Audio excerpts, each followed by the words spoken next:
All right, hey everybody, and thanks for tuning into what is now the second episode of the Shooting Time podcast with your host, Phil Conkey. I hope you guys have liked the first episode so far. If you did like that one, I suspect that you'll like the second one as well. We're going to get into some stuff, maybe not quite as sciencey as the first one, but maybe a little more touchy-feely side of hunting, as well as photography too, with Doug Steinke. And before we get into that, these podcasts, I'm recording them ahead of time a little bit, so I give myself a little bit of leeway in terms of stuff going on at any given time. So this one was recorded a few weeks ago from today, and in that time I've been pretty busy setting up other podcasts, trying to talk to people, figure out times and things like that we could get together with the folks that I really want to talk to. And I'm doing that really so far out now in preparation for a big game hunting trip that I'm going to be gone for 25 days on. It's going to be a high country, backcountry, backpacking mule deer hunt in Colorado with our bows. I'm really looking forward to that one. And that trip will lead directly into a Montana elk hunt with our bows, also a backcountry hunt. We did do that one last year, and that's with 4 of my friends. The mule deer hunt is with one of the same guys that's going on that elk hunt. So I'm really looking forward to that. It's taking a lot of time, though, in preparation in terms of scouting and just getting a lot of other things done ahead of time. Just stupid little things like trying to fix my lawnmowers and make sure those are good and go so I can mow the day before I leave. Sorting out all my gear over and over, make sure I've got all the stuff I need, but nothing extra, so I don't have to carry it up to 12,000 feet. Been doing a lot of research on those hunts in terms of Onyx type scouting and Google Earth type scouting, doing some 3D mapping stuff, looking to see ways to get into spots that we think we want to hunt, which is all fun. It just takes up more time than I would think. Then one of the things that maybe relates more to this podcast than anything is I've been working on a goose blind at my friend Bill Bartz's house, and he is the co-host on these first 2 episodes here. And we have a really cool opportunity to hunt a neat spot, a really large green grass field that we hunt, that was early season molt migrators and some local geese. We do shoot those as well. But we've got kind of a semi-permanent blind sunk down into a short drainage ditch, and we basically completely disappear. And last year we had a big willow blind just stuck in, and even with that we did really well. And you can't say birds completely didn't pay attention to it, but it's similar along the lines of like an A-frame or a axe blind or something like that that they see, but they won't work right up to. But now being flat with the surface, I'm really looking forward to September. One thing we're going to do with that is we're actually going to try to do several different podcasts live from the blind, and we'll try to record them and get them out that same day. So I think that'll be interesting. Probably leave the hunting sounds, the calling, the shooting, a lot of that small talk right in there. So I think that'll be really fun, something kind of unique. I'm really, really looking forward to that. So anyways, we'll get on to this episode. This is Doug Steinke. He's from Grand Island, Nebraska. He's an awesome photographer. You'll hear me say that a bunch. I really respect his work, and I respect his take on hunting and just kind of how he feels about it. And that's one of the reasons I had him on, because I think both of our respect for the hunting world, the birds, and the traditions kind of go in line. So hopefully you guys find it entertaining, and let me know some feedback. And on that note, let's take them.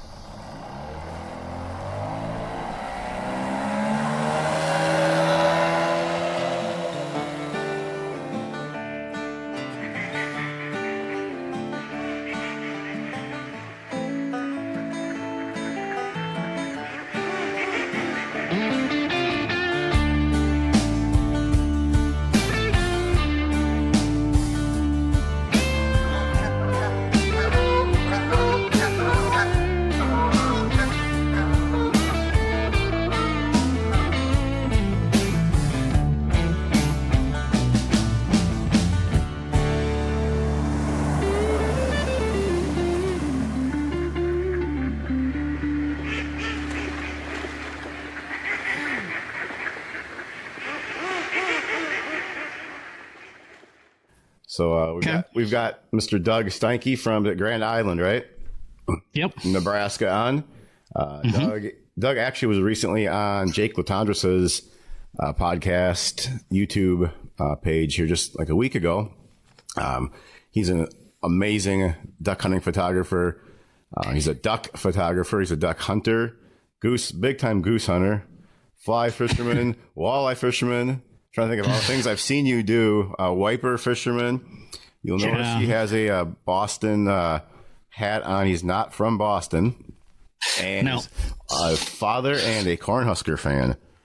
Yes. Does that kind of wrap everything up, do you think? Yes, that's everything. Is that you in a bundle? That's me in a bundle. Yeah, I would say that's about it. Yeah.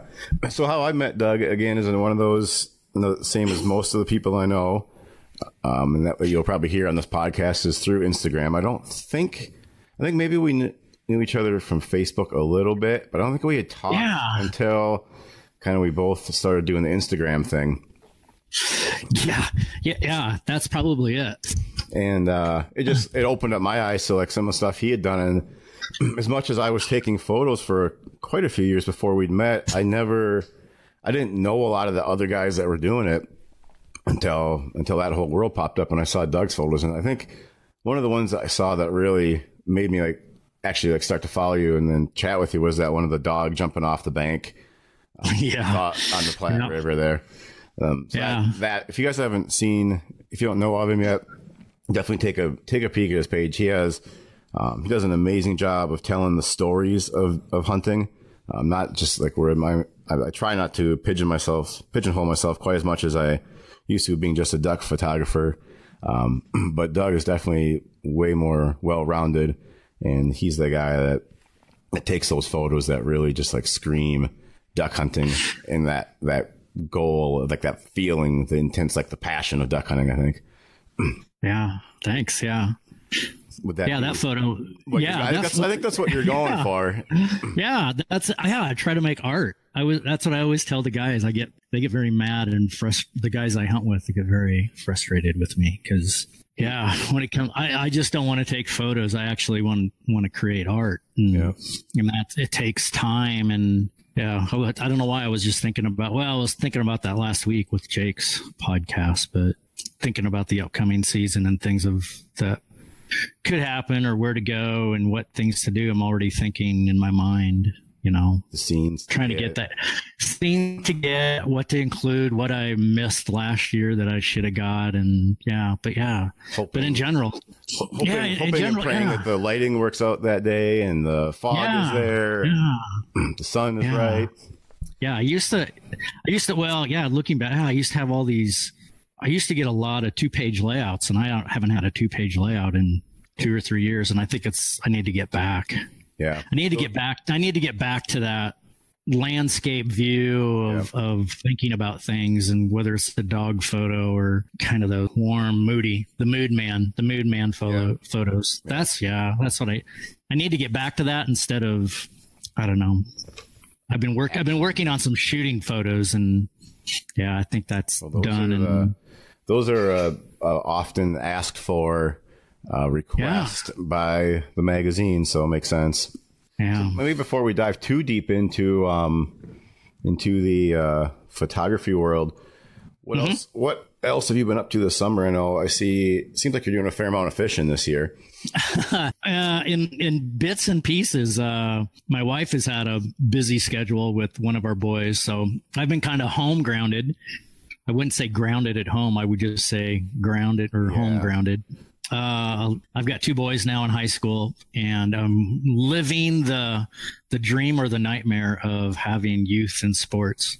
Run. Every, 3 days out of the week are football camps or some type of camp and obligations with those. But then when we get a chance to go fishing, we'll go, 3 or 4 days solid and just go for it. But doing a lot of fishing out at McConaughey. I'm just working on little projects. Go ahead. One thing about that I was thinking, and I have this conversation with a few of my friends that have kids. I don't have any kids. Some of the guys that I hunt with, they have 1, 2, 3 kids, and they talk a lot about how much time they spend as well on driving kids around and going to events. And it seems like every week they're going to, especially here in South Dakota, like you don't have a town.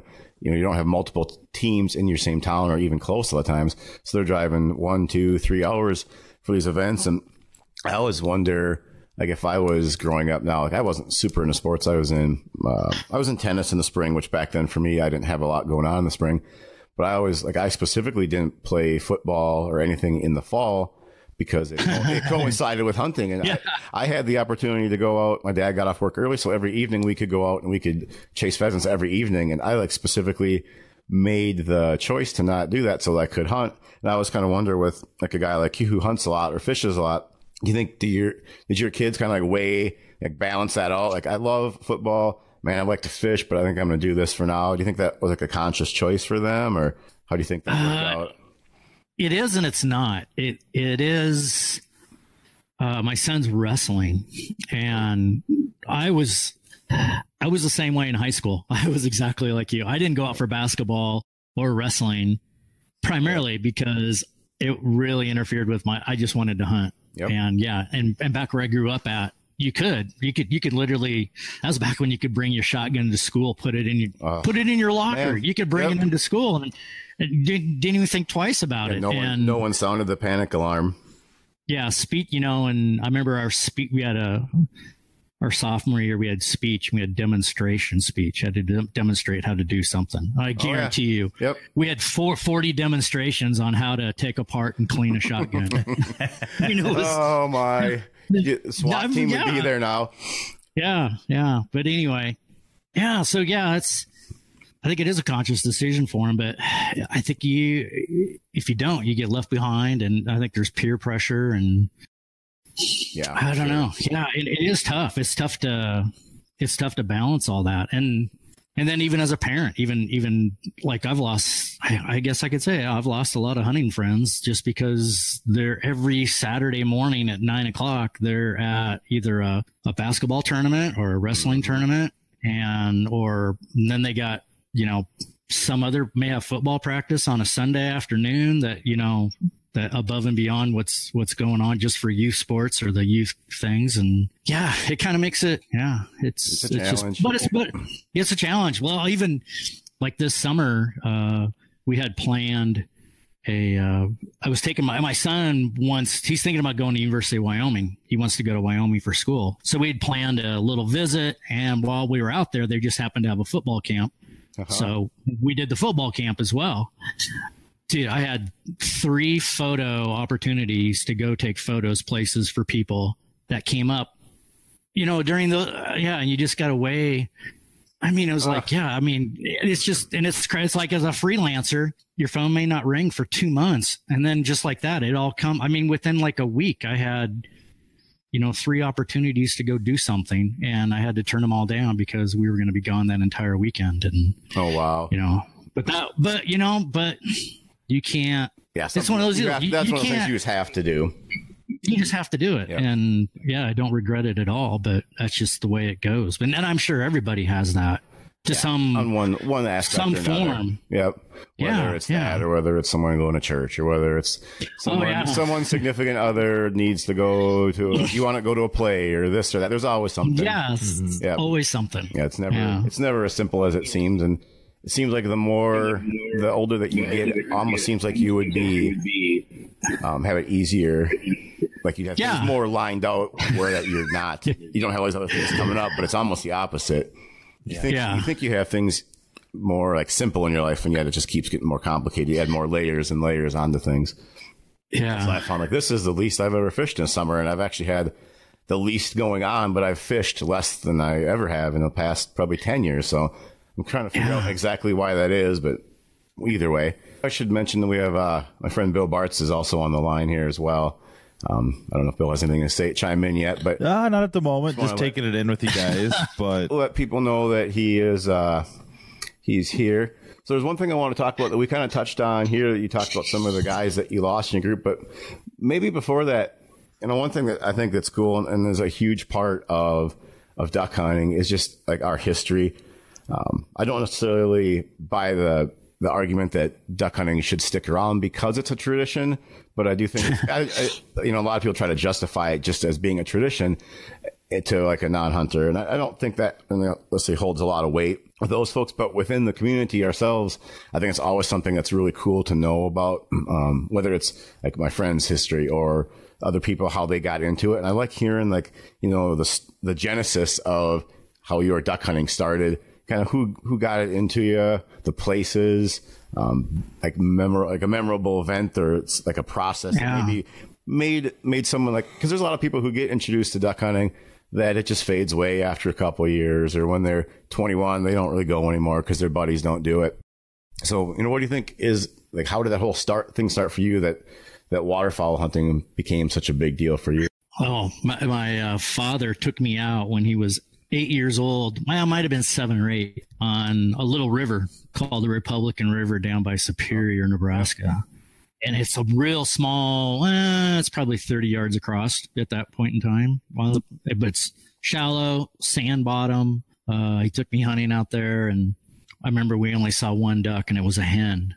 But but I loved it. But it was just going out and doing that thing, and you could buy decoys. And I remember going to the Coast to Coast and buying him a Christmas present of one mallard duck decoy. Can't even do that. And then we moved. Hardly. I know, yeah. Then we moved to Holdridge. His job took him to Holdridge, and at that point in time, there was a place called Sacramento, which had a cap. They were trying to get you can imagine, they were trying to get a population of Canada geese established in the Central Flyway.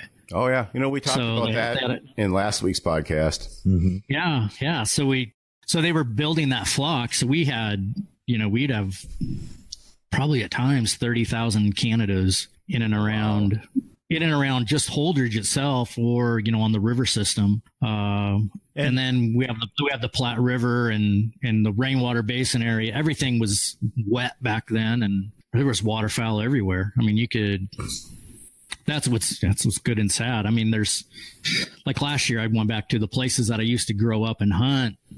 And there's like, I went to like 16 places specifically 16 places that I used to hunt when I was growing up, and they're all gone.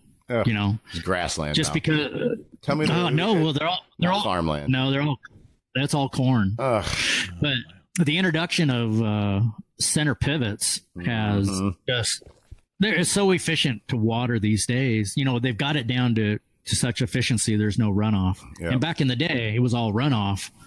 And I think we were getting more rain back then too. But you used to have marshes. I mean, you just used to have little shallow cattail marshes and grass marshes.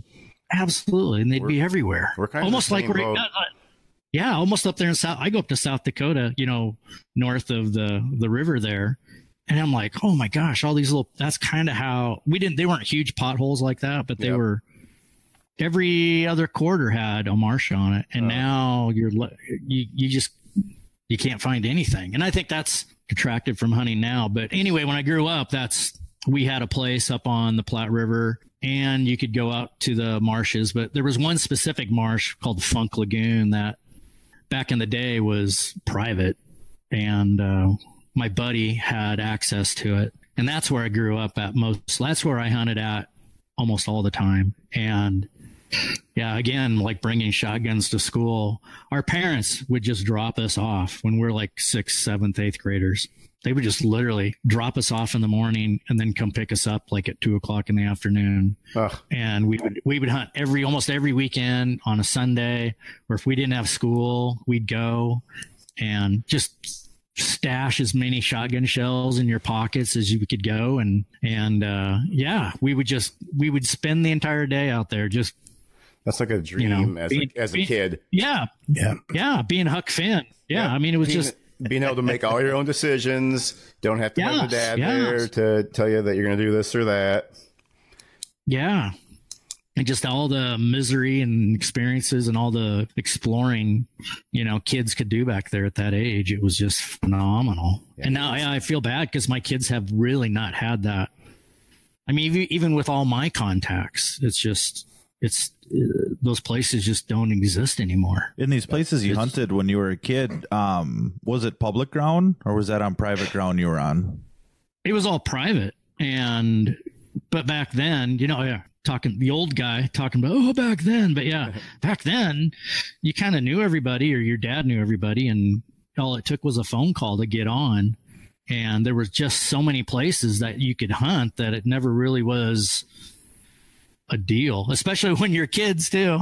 You know, you go up to, you know, if you're a kid or my dad may not, it's like me. There's places that my boys can hunt that I can't hunt, that I have friends. Oh yeah, if the kids want to hunt, go ahead. But yeah, but you know, however it works. But and that's okay. And I understand that, and I totally understand it. But yeah, there's very little public ground back then, and I guess now there's a little bit more. But because now that big marsh that I talk about, Funk Lagoon, it's all public.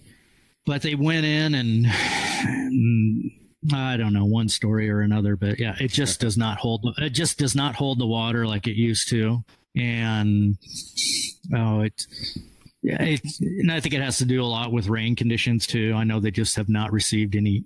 I used to be an agronomist in that area. You know, I was in college. I was a crop scout, and just the rainfall patterns just have not been beneficial. And I mean, we're talking like a 16 square mile area. They just have not received a huge rain like they've had in the past. It's been very minimal. It's interesting. I mean, you don't get that 10-inch gully washer. You know, they've had it 10 miles away, but they just have not had it there. It's interesting how those little like micro environments can be affected so much when, like how they can affect duck hunting. I know that we've had that in several years just around here. Like we have some areas that are super, super dry. Like when I moved to South Dakota, the first thing I did was I grabbed the red gazetteer atlas and I started looking for marshes and whatnot, and I found one on the map. That looks awesome. So I drove 5 miles out of town, went to go look for it, and got on top of my truck with my binoculars, and I'm glassing the area where this should be a marsh, and it's just 100% grass. Like, well, where's the stupid lake at? I don't get it. And as I went back to town that night and grabbed a burger at the bar, they said, oh, that's been dry for a few years. Well, sure enough, like 3 weeks later, we had like 12 inches of rain in 3 days, and the thing filled back up, and it was a 3 mile long lake just like that. And it was unbelievable duck hunting. But up until then, it had been dry for several years at least.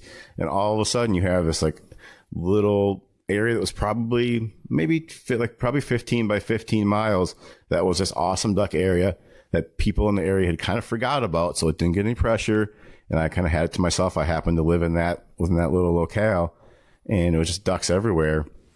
So it was this weird kind of thing. And that, like you talk about that, those specific rains, if I ever like give advice to people coming to any of like the northern states, it's one thing I always say is make sure to check the previous rain for the past month or two, because that can absolutely determine, like you might go to a spot where there's always been ducks for years and years that you come here, but if 20 miles away they got that, like you said, that 10-inch gully washer, all those ducks are going to locate super fast.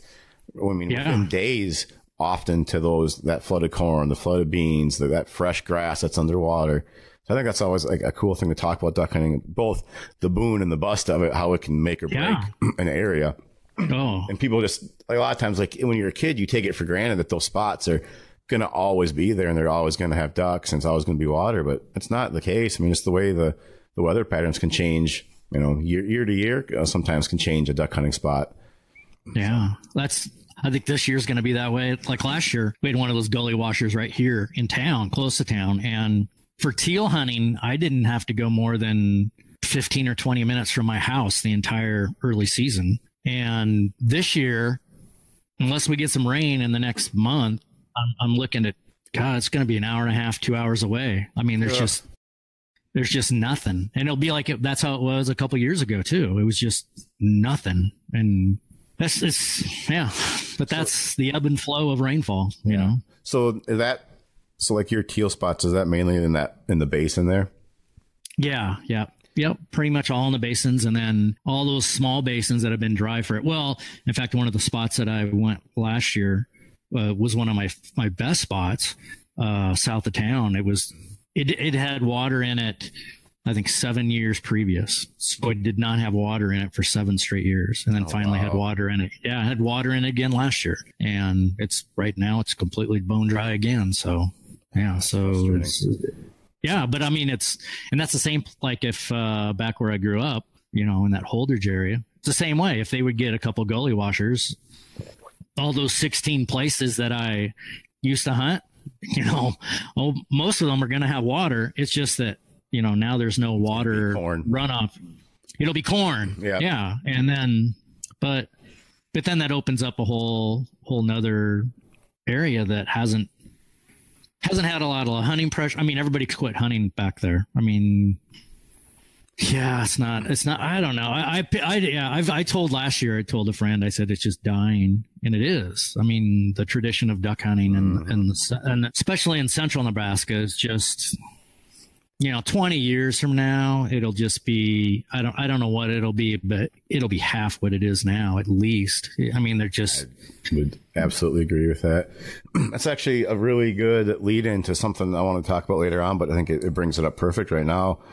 And it's kind of that, and maybe you've noticed this, and it seems to me that how strange it is where duck hunting is popular versus where it isn't. Yeah. So, like here in South Dakota, duck hunting is not a popular activity among locals. We have one of the smallest populations in general in the state, but we have a very small duck hunting population, which is good because we don't actually have a real large area that holds a lot of ducks.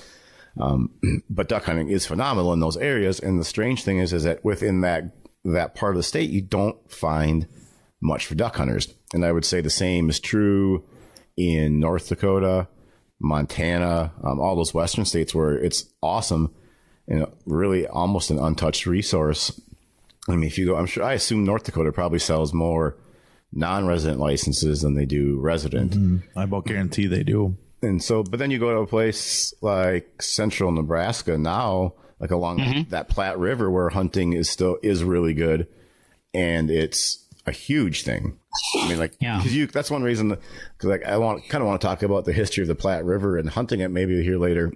Yeah. I don't really have a problem, and I assume you don't either, because it's not as if someone's just going to come in from Kentucky and hear us talking and say, "Oh yeah, this is I want to go hunt the Platte," because they talked about it, because like you just can't get on it anywhere because it's that popular within, I would say, almost the whole length of the state, isn't it? Yeah, pretty much. And it's because that Platte River runs, North Platte runs from all the way from the Colorado border, all the way through the middle of the state and dumps into the Missouri River. And anywhere along there, it's leased. There's blinds. I mean, there's very little public opportunity, and it's interesting how that is. Whereas if you get outside of that little area where hunting is still probably very good in a lot of the states, that state in particular, it's really probably not much for hunters. No, it's not. I would say about 10 years ago.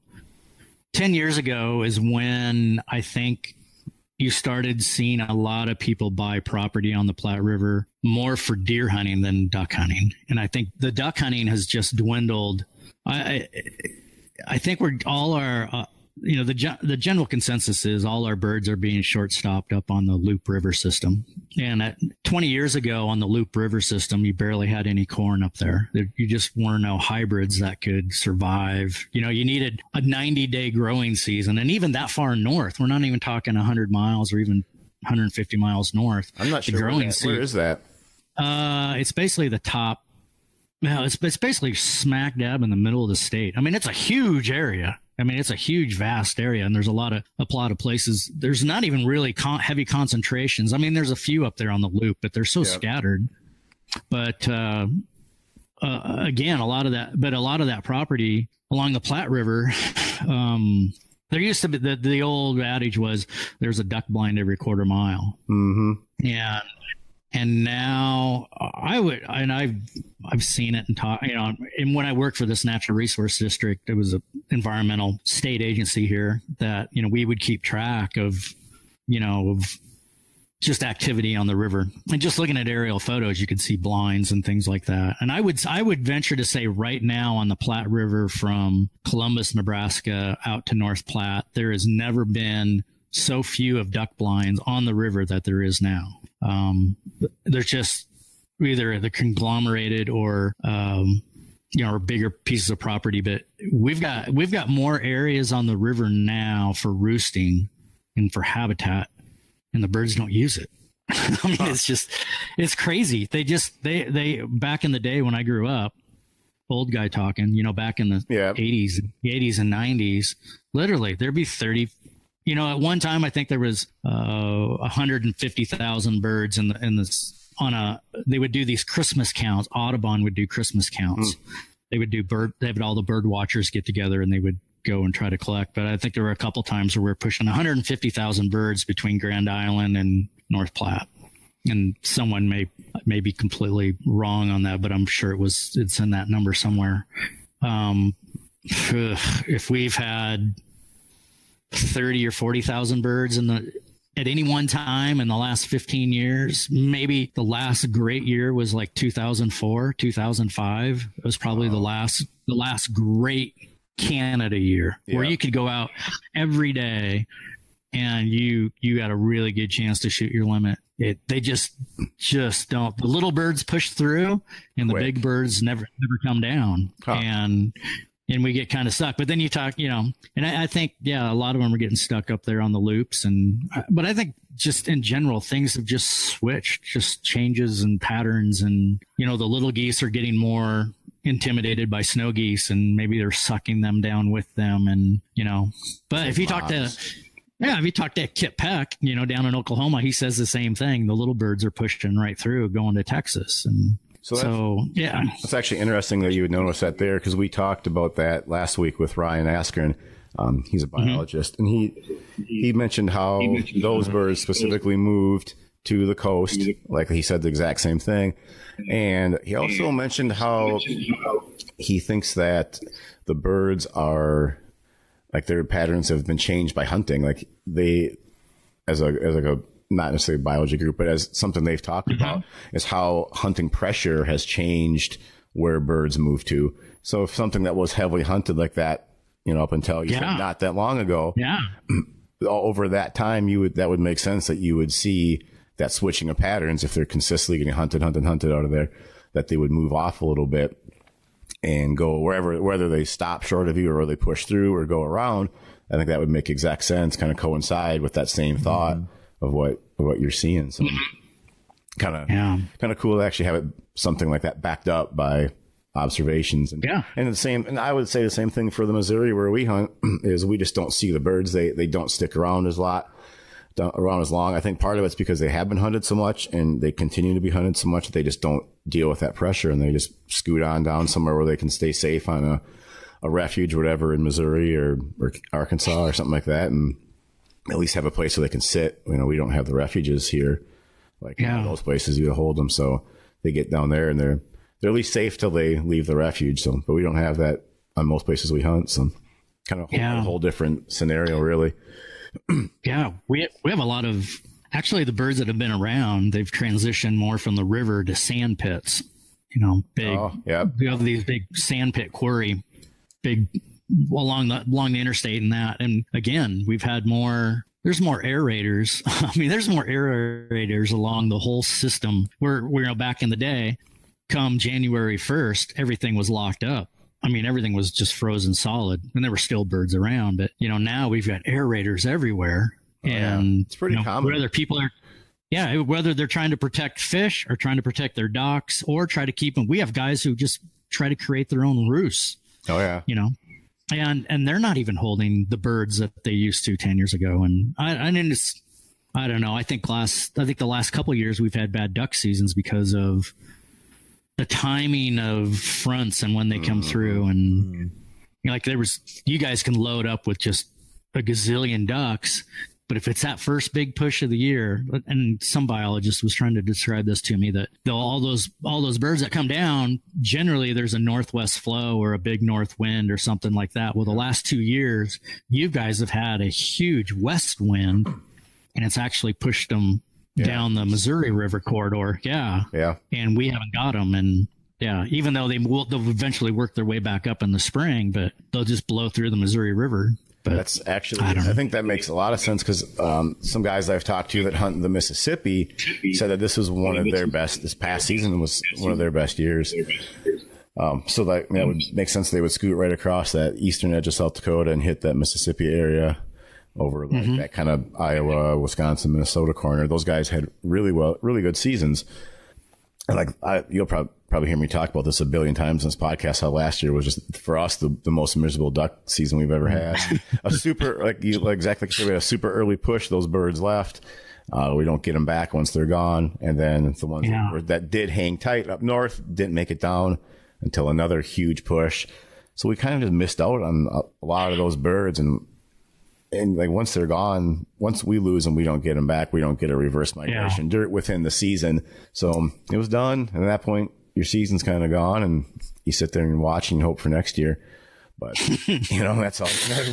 I was already in my looking at next season mode on November 15th last year, going, man, maybe it'll be better next year. Yeah.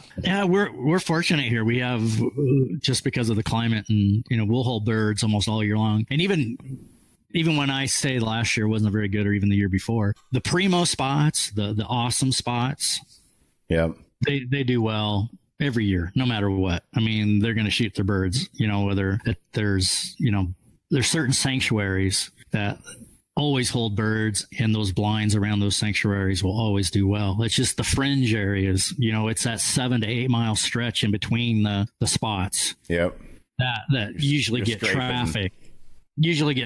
Or there's places by Gibbon and just outside of Grand Island that, I mean, literally they won't see a duck for a week. I mean, a single duck in the middle of the season. You really have to love it to go out and after that. Yeah. And there are guys who still do, and which is good. And I even the guys that I hunt with now, we just go.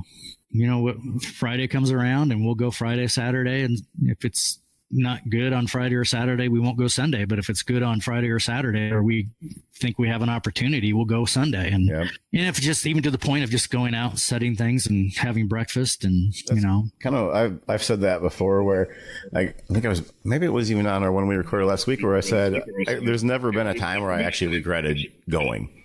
Yeah. Like once you're out there, you're happy that you went, even if it's slow.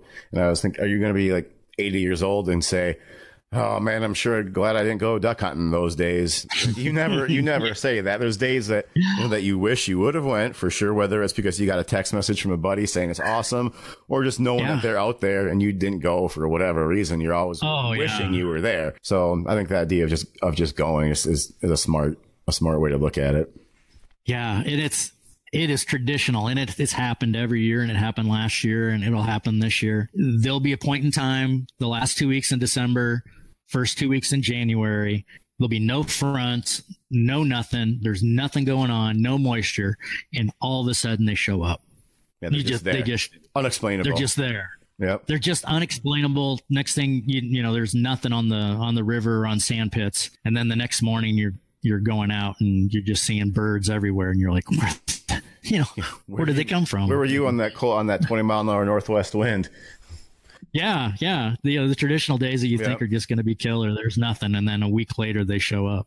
Those are always been some of my biggest, most disappointing hunts. Is the days after a cold front, November 10th, for example, let's say, and you're watching the weather like a duck hunter does every single day, or I'm refreshing every hour. I'm looking at my phone to see if the weather is still going to say. In North Dakota, I'm looking at hoping 15 degrees and snow and a northwest wind. I'm thinking, oh boy, tomorrow's going to be on fire. And you get there and you're looking at the same ducks that you looked at for the previous 2 weeks. Like, what? Where are these things? And then also 2 days later, there they are, and it's 55 degrees, and you have no idea where they came from, what pushed them. But I think the duck migration, I think even though we have it somewhat figured out, I think it's a lot more of a mystery than what we like to think of it as.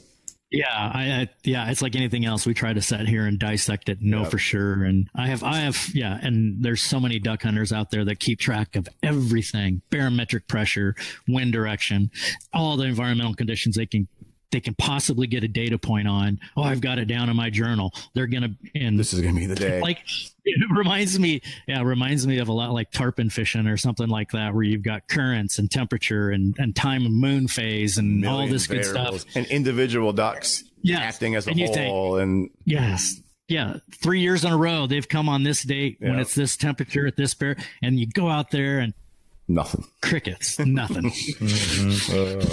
Yeah, I agree 100% with that too, and that's where I think it kind of comes down to the guys that think they know, or the people that hunt that think they know, are the ones that get themselves into trouble, and the ones that go just to go, like, oh, I can't go today, I can go tomorrow, I could hunt all week this week. Actually, those are the ones that generally have the stories talking about that they did well. And it seems like, while I'm guilty of this, and a lot of friends that I've hunted with try to pin it down to, oh man, did you see the forecast Thursday? I'm going to make sure I take off work Thursday. Thursday is going to be great. That's the ones that generally have more of the disappointing stories, I feel like. Yeah, because you're missing out on other chances and pushing it off for that one that could be really good, or it ends up being, if it doesn't turn out up to, because then you have a lot bigger expectations and you've kind of built it up to be this thing. And if it doesn't turn out to be that, you're like, ugh, you can't sit there and you're mad that you took a day off of work and what. Yeah. Let's say, go ahead, Doug. About the only thing like that's really consistent, and I've been doing this more and more, and especially last year, it was great because, I was so close to all the teal and we had such great water conditions, is that September and October time frame, man, you get any kind of north wind, and you'll see a migration of something. Yep. It boggled my mind. And the old timers that hunted the basins would always tell you how spectacular the specklebelly goose hunting was. Any day in October that you could go goose hunting, and that was back when the snows would come through too. But they would always tell you, oh, you need to hunt specklebellies the last couple. And they would have it down to like a 10-day period in October, and they would just say you need to be out from 10 to 2.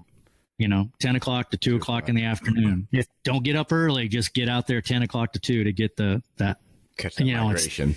It's like 90 degrees out, and you're swatting off nothing. But if you got even a 10-mile-an-hour north wind during that time of year, pushes birds. And then you'll hear reports from your buddies out cutting corn or something. Oh yeah, I saw like 5 flocks fly over today at 1 o'clock or 2 o'clock, and it's. If you can, not everybody can, hardly anybody can stay out there, just get out and especially that, just get out and go. But so the last 2 years, I've really tried to do that.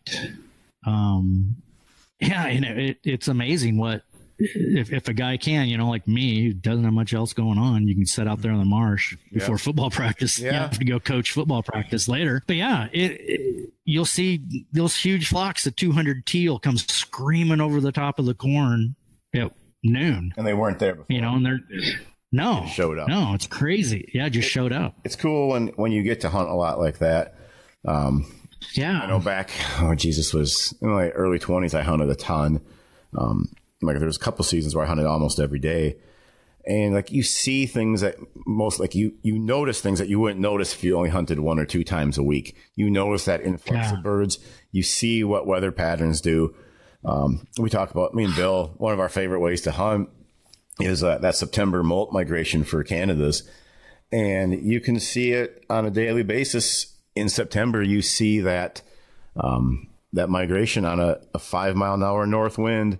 Even if it's 70 degrees out that day, you're going to see high flocks of Canadas going overhead that are coming from, we learned last week, they might be coming from the Hudson Bay back to southern Minnesota or northern South Dakota.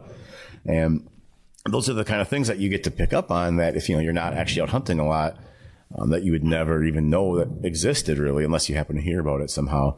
We didn't really know it was a thing. It gives you opportunity to, when you're out, like shorebirds. If I start seeing a bunch of shorebirds, I know all those little indicators of what's coming, what's around, what's happened. I think that's one of the cooler things, that you actually are kind of living the migration, and it's a cool way to put yourself into that system of what's happening around you. Whereas if you're not involved in it enough, it's really hard to notice it, and you kind of feel separated from it. But if you're out there every day, and like you said, not everybody can do that. But it's something cool that you actually get to notice, and really experience. Same way with the spring migration. Mm-hmm. It's one of my favorite things about living in South Dakota is that we see that spring migration. We don't have any waterfowl here from where I'm at, probably within a 60-mile radius from like January 1st to whenever, and all of a sudden March 1st, everything just shows up in mass, and you kind of get to just see that trickle, and then the gates open, and then everything goes crazy, and then you see it slowly leave and go out the back door. It's just kind of cool to watch that whole thing happen over a month and a half time. Same with the fall too, except I get a little more excited for the fall, but both are kind of the same thing, only opposite directions. So I'm sure you see the same thing down there. Yeah. Especially, we call them Kansas birds. As soon as you can start January, you'll get, it's almost like people informants on the Kansas border down by Alma. There's a few farmers down there that know some of my friends that they'll just start calling and say, oh, they're coming.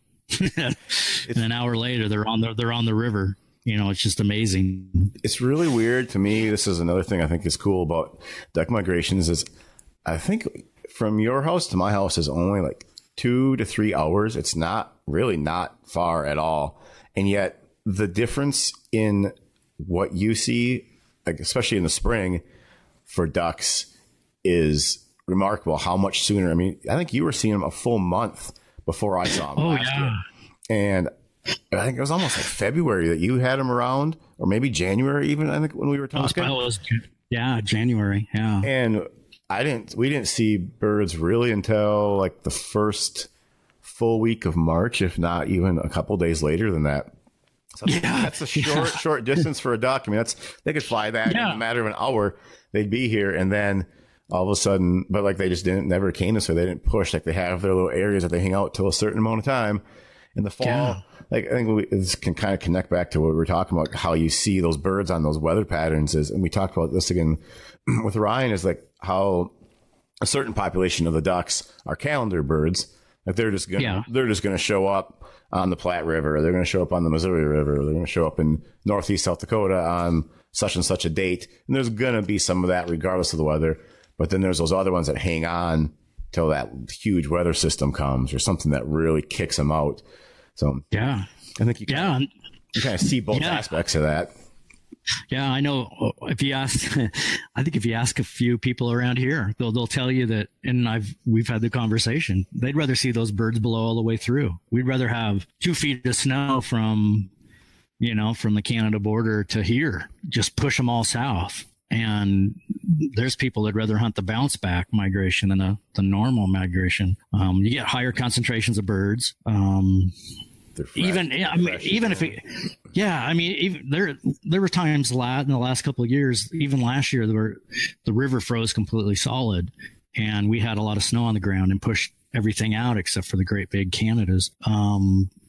But you can't go even halfway through Kansas. It doesn't really freeze solid. There's still open spots down there, and they'll congregate down there. And especially if those big birds get pushed south, they want to get back north as soon as they can. And I think we get such a concentration of birds in that St. John's, Glen Elder, Kerwin Lake area. Everything in Kansas kind of funnels up through there. So that's why we see so many birds so quick.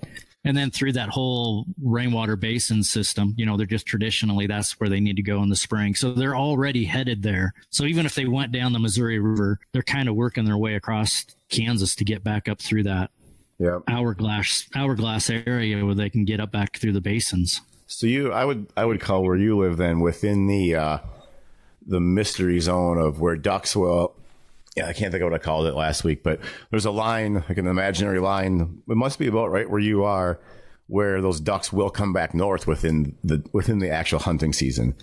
It's like, we don't get that. Like I've only I saw it 1 year, and it was in we stay open for geese in one of our zones until February 15th, or give or take a few days. And we did see the last couple of days of that 1 year, it got really warm, and we did see some geese come back from the south.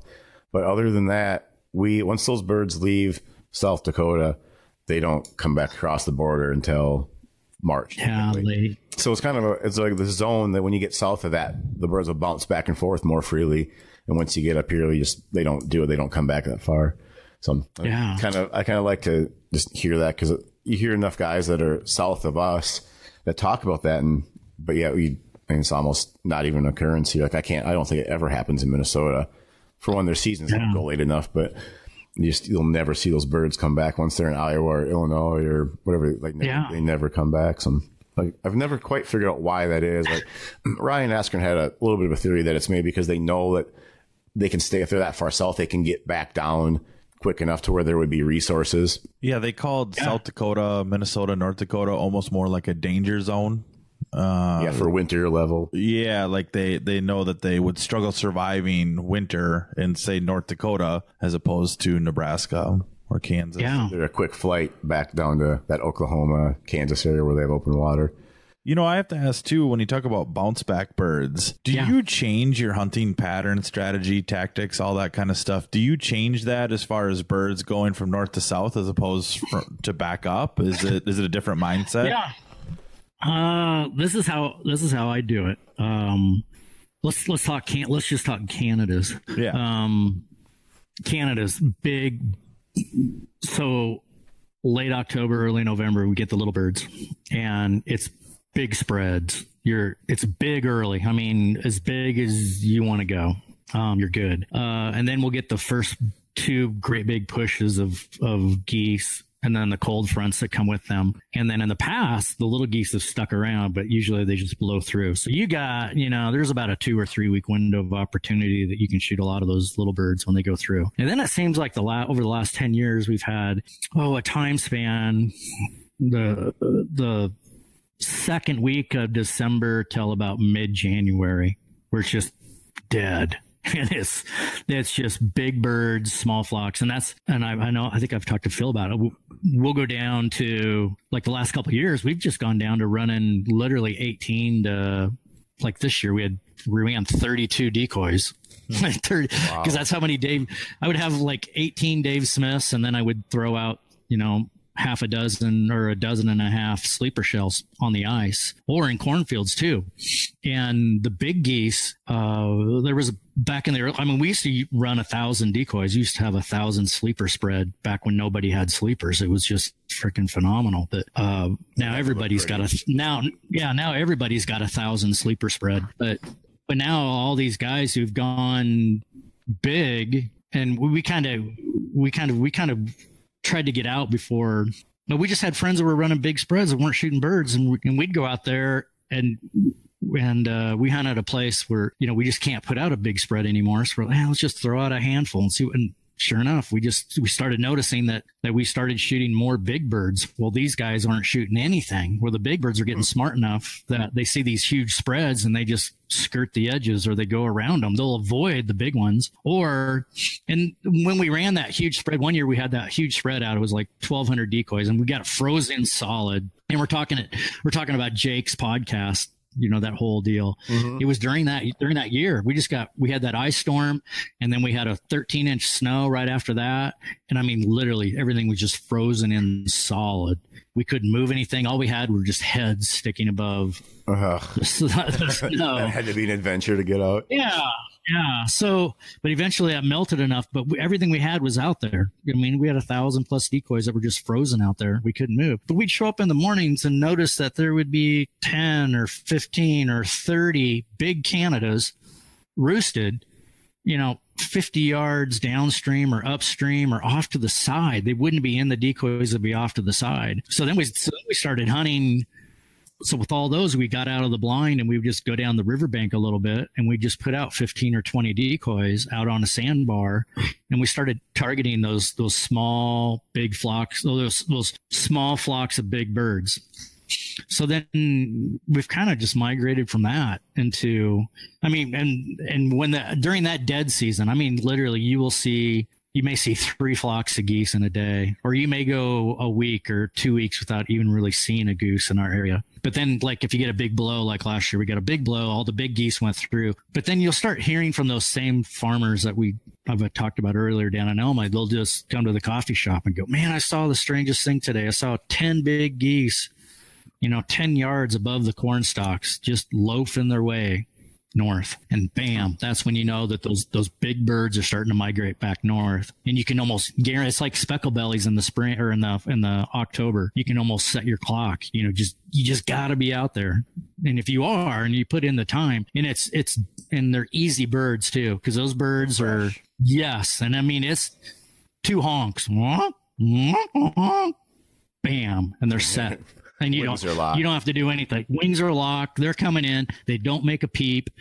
Yeah, that's awesome hunting last year. And that'll happen every year. There'll be a week or two that you can do that. And then you know that the little birds are pushing up. They're getting closer in Kansas. They're getting ready to come. But yeah, the first 2 or 3 weeks before you get the big bounce back, you'll get that. But getting back to spreads, go big spreads, October, November, small spreads, December, January, and then garage sale spreads, the last week, and everything you throw everything you got. I mean, when those little birds come back and you get the big flocks of 500 plus lessers, it is, and we call it Bangalore relay calling. The Bangalore relays in World War II, where you have a team, they have a pipe, and then another guy with a pipe and another guy with a pipe.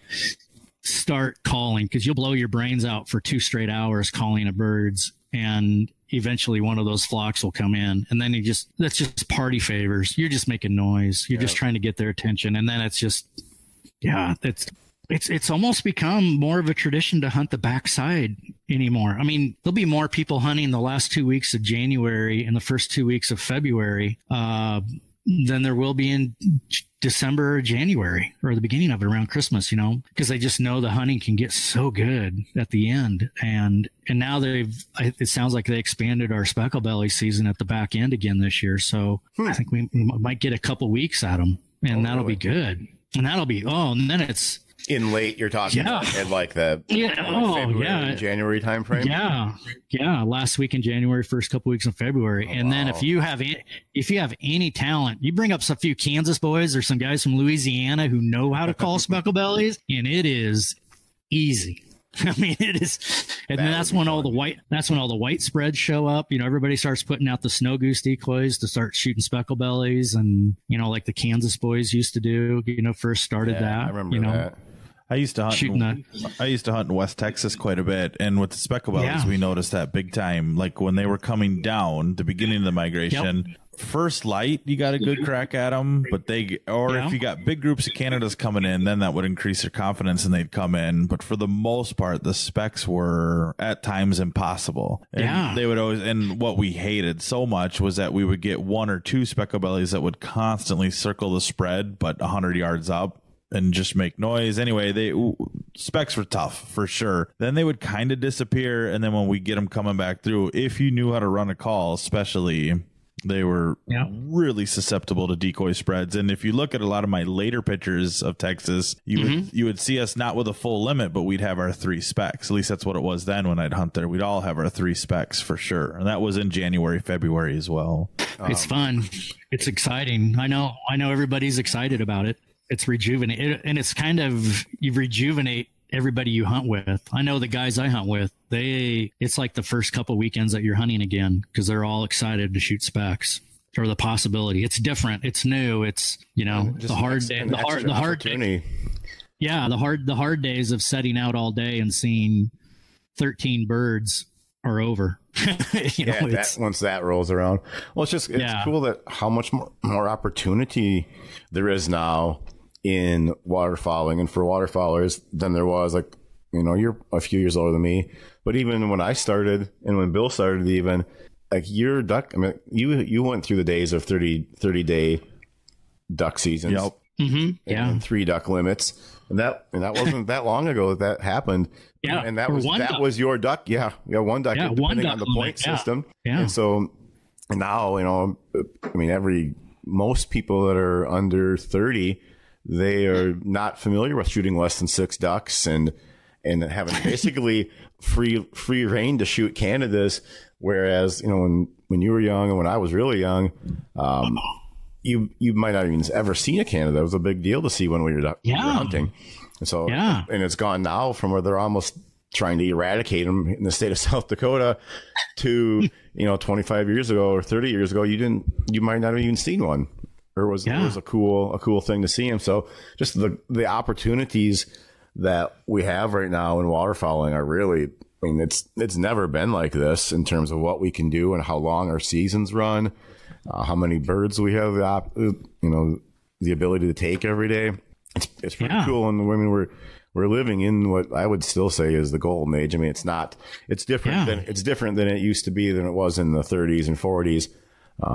But just they didn't have the seasons like this. For one, they didn't have the gear. The guys didn't hunt the same. So we have way more chances to do the things that we like to do now than ever has been the case in waterfowling history. We've also got to hunt the time, I feel like, from when I was younger to today, of all some of the biggest innovations in decoying, calling, and that kind of stuff. Because electronics. Yeah, electronics. Maybe I could say unfortunately, but and that's perfect. Yeah. Perfect example of.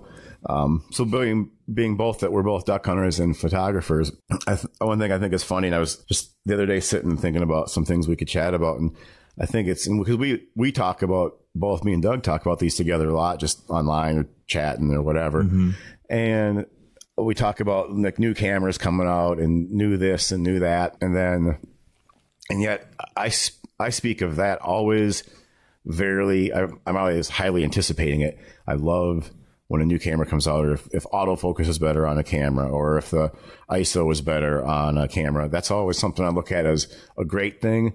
Whereas on the duck hunting side, I don't enjoy the technological gains as much. And I don't know why. I mean, there's certain things like when clothing gets better and waders get better. Yep. Love that. When gloves get better. Yep. Love that. When duck motors become more reliable. That's a great thing. Now, there's a certain thing about, especially the technological side, that I don't feel as excited about as when like a new camera technology comes out.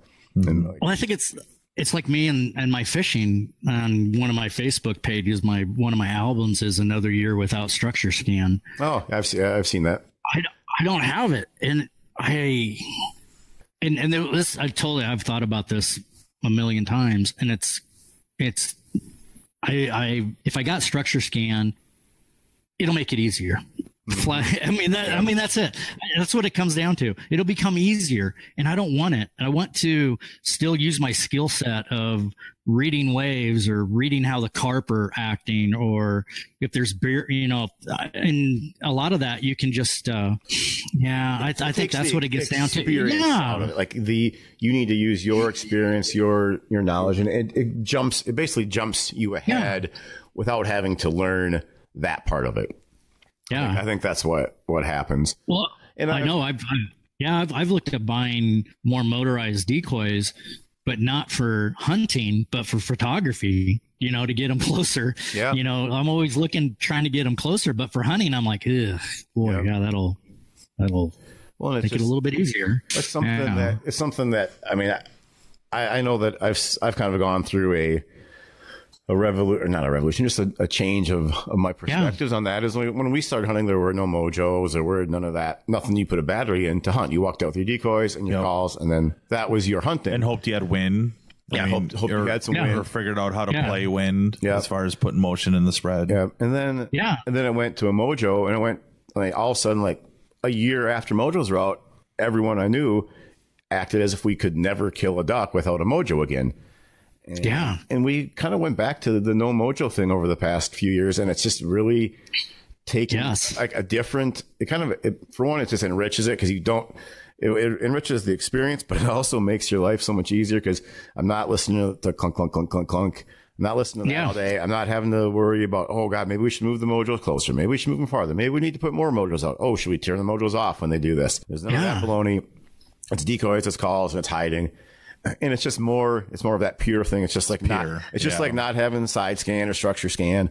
And it's, and I wonder too, like if people, maybe someone who was a photographer back 25 years ago, hardcore, when autofocus became a thing, or 20 years ago, whenever it came. I mean, I don't. Oh yeah. The weird thing is, I don't see that market as being kind of like hesitant to see these new technologies, but you do see it sometimes in the duck world where people are like, oh my God, now there's this thing and more contraptions and more of this and more of that. And there's people who like readily accept it and will buy all that stuff. And there's people who kind of push back against it. And I don't know if it's split 50-50, but there's enough people that feel either way. But like in other markets, you don't really see that. I don't think like everything that's gained, everything that's new is better. Like, if a computer processor is faster, no one's going to ever complain about that because it's more productive. It helps you get more done. But there's a lot of things, and I'm one of them. If there's a new motorized gadget that comes out that helps you shoot more ducks, like I'm always kind of leery at first and just it isn't exactly what I want to see the way of duck hunting going, even though it might help you shoot more ducks. Yeah. Yeah. I think that's true. That's my take on it. So yeah, I think it's true. I think you can extrapolate that to deer hunting, compound bows have only, you can't go much farther with compound bows. I think what you have is now. Yeah. Mm-hmm. Until people get a lot stronger. But it's the same guys who, some of my duck hunting friends are diehard bow hunting friends as well. And they haven't picked up a rifle in 15 or 20 years. Yeah. And it's the same premise, Oh, if I had, because, they'll sit around and sip whiskey and think, oh man, all the 180-inch deer I could have shot in my lifetime if I just would have kept the rifle, but they're like, that's not the way I want it to go down, and there's a value in the process that we each have, and everyone places their own kind of limits on that. Mm-hmm. And of course, and each individual values it more than what other people value it. And so, there's judgments based on that. And I try not to do that. I try to just say, this is how I like to do it. If someone else wants to do something different, more power to them. But I like to do it this way. And then that's how you do it. And you enjoy it and you go out and have fun and let other guys do it how they want it. And at the end of the day, everybody's happy and you go home and, like you said, sip whiskey when you're done. Yeah, my friends will tell you I'm notorious for almost two things other than the camera: is wearing a Boston Red Sox hat and shooting a 28 gauge. Oh, yeah. That's all I do is shoot I'll bring the 10 along. If I know I'll bring a 10. I'll bring the 12 gauge along if I'm knowing I'm going to a gunfight instead of a knife fight, where everybody else is using a 12 gauge. Yeah. Then.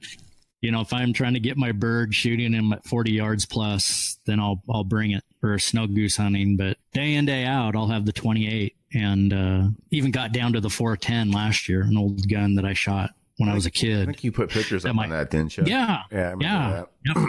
So when you shoot the smaller gauges, are you like the hunt you're looking for then is less shooting, more quality shots, passing up on more shots? Is that kind of the idea there? No, I want mass amounts of birds close. Lots of rich target environment at close ranges. It's not, yeah. I'm not looking for that one shot. No, yeah, I think so. But it seems to me, and I think it's just the phase that a lot of the guys I'm hunting with now, we've just got to that.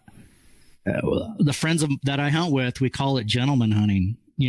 Especially January and February, there's more hunts where we take turns shooting birds than we do a full out barrage. We'll still do a barrage every now and then, but if we got a single Canada or a 5-pack coming in, we'll let the kids shoot, or, we'll kind of take turns or, it'll be the type of hunting where, okay, you two are shooting, but the four of us are going to back you up as soon as you miss your first shot. And maybe rub it in a little bit. Yeah. Instead of all six of us shooting, two will shoot. And if they can't do the job, then we'll back them up. But if they do it, hey, great. All right. The next time we're going to shoot. It seems like and even the guys that I hunt with now,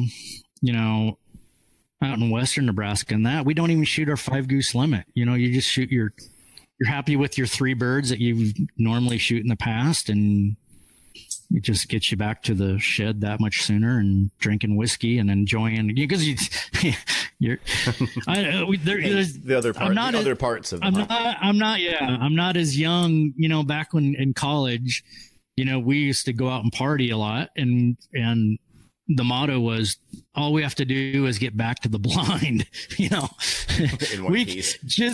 Yeah, if it's 4:00 in the morning and we still have a half-hour drive, someone drive us there. We'll sleep in the blind. We'll put decoys out later. Now it's like we need to be done by 4 because we got to clean birds. We got shower up, or be in bed by 10. Yeah, we want to be in bed by 10. So we can get up at 4:00 and get things going. And so I think it's more along those lines too. It's more you enjoy the experience. You're not always pressing, and Yep. It's I would just say it's good and bad, and the young, like my son, and the younger crowd, which is again awesome. Don't get me wrong, but yeah, the accelerator is not pushed to the floor like it used to. Yeah, but that's not to say when specklebelly season comes, late season specklebelly, the throttles to the floor again. Foot pedals to the floor, or the first couple weeks. Yeah, you've got that new little kind of revive. Absolutely.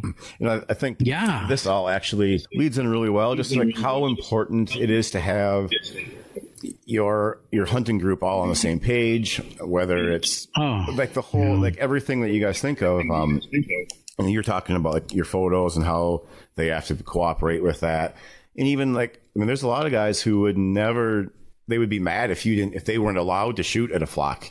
So you just have to know and like kind of create your own hunting culture within your group, and let that be harder, because if you start to mix two different theories on hunting, I mean, for one, it's just not going to work. I've got a couple examples of that. One of my friends had a totally one of my friends from a different state came and hunted out here with someone, and they'd never hunted before. And it was it's a few hour, like 4-hour drive for them, and a kind of a big hunt. And they got here, and as the hunt started to unfold, they just realized some very basic differences in how they viewed duck hunting in terms of shooting birds and calling and decoying and calling a shot. And it basically led to not quite a fight, but close to it in the boat, and a very solemn 4-hour drive home. From what we heard, it was a small fight that led to a long period of silence. Yeah, I mean, basically a day and a half of silence between the two. And that's one of the cool things I think about, once you start to really kind of weed out the guys that you don't want to hunt with anymore, and you develop kind of that core group and everybody feels the same, and you almost know who's going to shoot. Like when you're going to shoot a duck, you almost don't have to call a bunch of it, because like if a flock's at 40 yards, like most guys I hunt with know that I'm not going to be calling that shot till they're at 20. And so no one even gets antsy. People we know the same time when we want to quit. Like you said, if it's slow at 1 o'clock, well, you know what? Let's go scout a little bit. Let's go grab a beer and a burger, do all that other stuff. We don't have to kill those last 2 mallards to have a good day. Yeah. Something, and you've always talked about that a bunch with your guys and your photo stuff, is how important that is to you. Oh yeah. It's, and I think it's, and again, nothing's wrong with it. I mean, I used to think that, but especially shooting little birds, a great example, when little birds come back, at that point in time, I had some product photos I needed to get for Avery and of the new lesser shells or whatever. And I needed the birds low. I absolutely needed them low. Well, our friends, would go back to the bar at night, and they would go, "Oh, geez, and I couldn't believe, it was awesome. We shot, 48 birds, it was just amazing. And how many did you guys shoot?" And they'd look, and we shot 13. 13? How could you? There was just like all birds everywhere. How could you? Blah blah blah. And we would go, well, you've got 9 guys in your blind, and you're shooting at 40 to 50. I mean, it was almost snow goose hunting, and it was a party environment, which is awesome. Don't get me wrong, because I've done it. It is amazing, and I've thoroughly enjoyed doing that. I still do from time to time. I still love doing that. Don't get me wrong on that. But at those particular times, I wanted the birds at 20 yards or under, and getting on the horizon. Yeah, and getting lessers sometime below 20 yards, even below 40 yards at times, can be tough. And so we weren't shooting a lot of birds, but So it hurts the ego quite a bit when you go into a bar when everybody else is high-fiving about shooting 50 plus birds and you've shot 13. It's kind of have to like just realize what you want to do and how you want to do it, and just say, you know what, we did it right. This is how we like to do it. I mean, that's not. And if your buddies are good with it, then that's half the battle. But hey, I am notorious. I am notorious for not pulling the trigger, and it doesn't even have to do with. I'm the worst person to call the shot, which is getting better and better because a lot of times I sit outside the blind now with the camera. And I'll be, 40, 50, 60 yards outside the blind, and I have no choice. Doug's gone. I can now finally call the shot. We get to shoot. We might get to shoot today because it gets and your friends. I've definitely lost friends hunting because they come to my blind or our blind. They know they're not going to be shooting birds over 30 yards, and that's frustrating. Yeah, man, that's frustrating. Especially when they've got 3 days to hunt all year, and it's just very frustrating. Now, on the same chord, I get to go, to Western Nebraska and, back there, it's a whole different culture and environment. And you get a single goose over the top of the blind at 50 yards. Oh, there's a much finer things than smacking a goose at 50 yards, a single right over the top of the blind. I mean, that's, the pass shooting on that scale. And I know, it used to be really big in South Dakota and on the bluffs. There was clubs just for pass shooting. And again, it's like everything's got a rule. Everything's got a different things. Where I've been to the Indian reservation where you're just shooting a case a day for 5 birds. I've done that. But then also I've had a friend that got to go on a couple of those, or I guess there's one ranch in particular north of Pierre where they have the blinds and the bluffs. Yep. And he saw guys with 10 gauge and tungsten who it was an absolute art form to shoot a bird at 100 yards. I mean, it was an absolute sniper fest. And those guys got their birds in like less than 5 shells. And he said it was a pure, it really opened up his eyes to see, wow, there's really is an art form of pass shooting. The guys have it dialed in and have a special chokes made. And, but it's a stigma of the general person of hearing sky blasting and think you're being a slob. Well, for the general most part there is, but there is that one little cult or faction of guys who perfect it and are very good at it. And I can appreciate that. I think that's cool too. But getting long winded in there and your group of guys, you just, and the more guys will come, guys will go, there's guys that I haven't hunted with in a just because of family situations. I just can't go anymore. I can't make the big long trips, to Jasper, Indiana anymore. And cause I just have kids and I just have to find open days to do it. And the same way, vice versa. Kids grow up and jobs take you away or, got a really good friend who his job just demands that he can't hunt anymore. And that's just the way it is. And the times that he gets to come out, we love it because, it's like it's like old times and just things change and people, there may be a time, I don't know if there will be a time I won't ever go duck hunting, but there's just people that just get out of it. Yeah, there's people. They may be complete diehards for 20 years. And then all of a sudden they just go, I just want something different. Yep. they end up going to deer hunting. I feel like there's a lot of those folks that you can identify. Like you can, when I was younger, I could say, he won't be duck hunting when he's 45 years old or 40 years old. Like this, it's just something that you can tell that even though they really liked it, you could tell it was maybe more of a social thing or something like that, rather than having that real drive to go chase ducks where that's all that they think about. And that's what what you base all your decisions on. There's people who do that. And there's people who just do it as kind of more casual. And I think when you're one of the ones who does it, you take it more seriously, you maybe like look down upon those people, but you have to realize that that's just how it is. They just want to do something different. I mean, I've given up myself a little bit of September goose hunting, which to me used to be one of my favorite things. And now I elk hunt and I'm going to go on a mule deer hunt this year just to do something different. And part of that is so that I don't get burned out on it. But, but come duck season, I'm going to be hunting, I'm hoping, almost every day this season.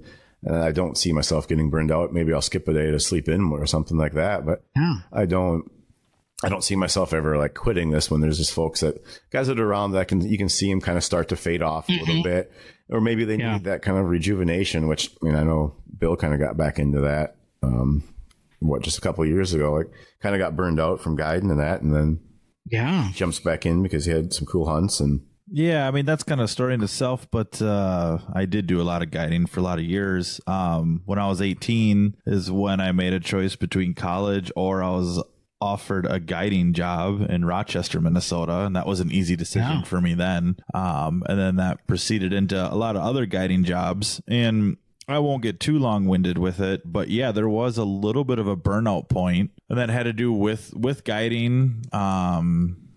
And I did have to step away from waterfowl hunting, not entirely, but there was kind of a 2-3 year sort of break there where my drive wasn't as strong. But it's stronger than ever now again. And I've been hunting with Phil a lot, and that's for a few reasons. One, I just needed the break, but two, Phil kind of introduced me to, when it comes to duck hunting, to quit using a spinner. And I questioned that at first just a little bit until I did a couple hunts with him where we quit using them. And it brought me back to doing it when I was a kid again. And something about not using the spinner and having to concentrate more on the blinds, the camouflage, the hiding. Duck hunting is kind of cool too. You have to be stealthy to be a good duck hunter, I feel like. Well, to be a good waterfowl hunter, of course, but with duck hunting, you don't have to use giant spreads. You don't have to call hard, but you do have to hide well. You have to be on the spot that's on the spot. You have to get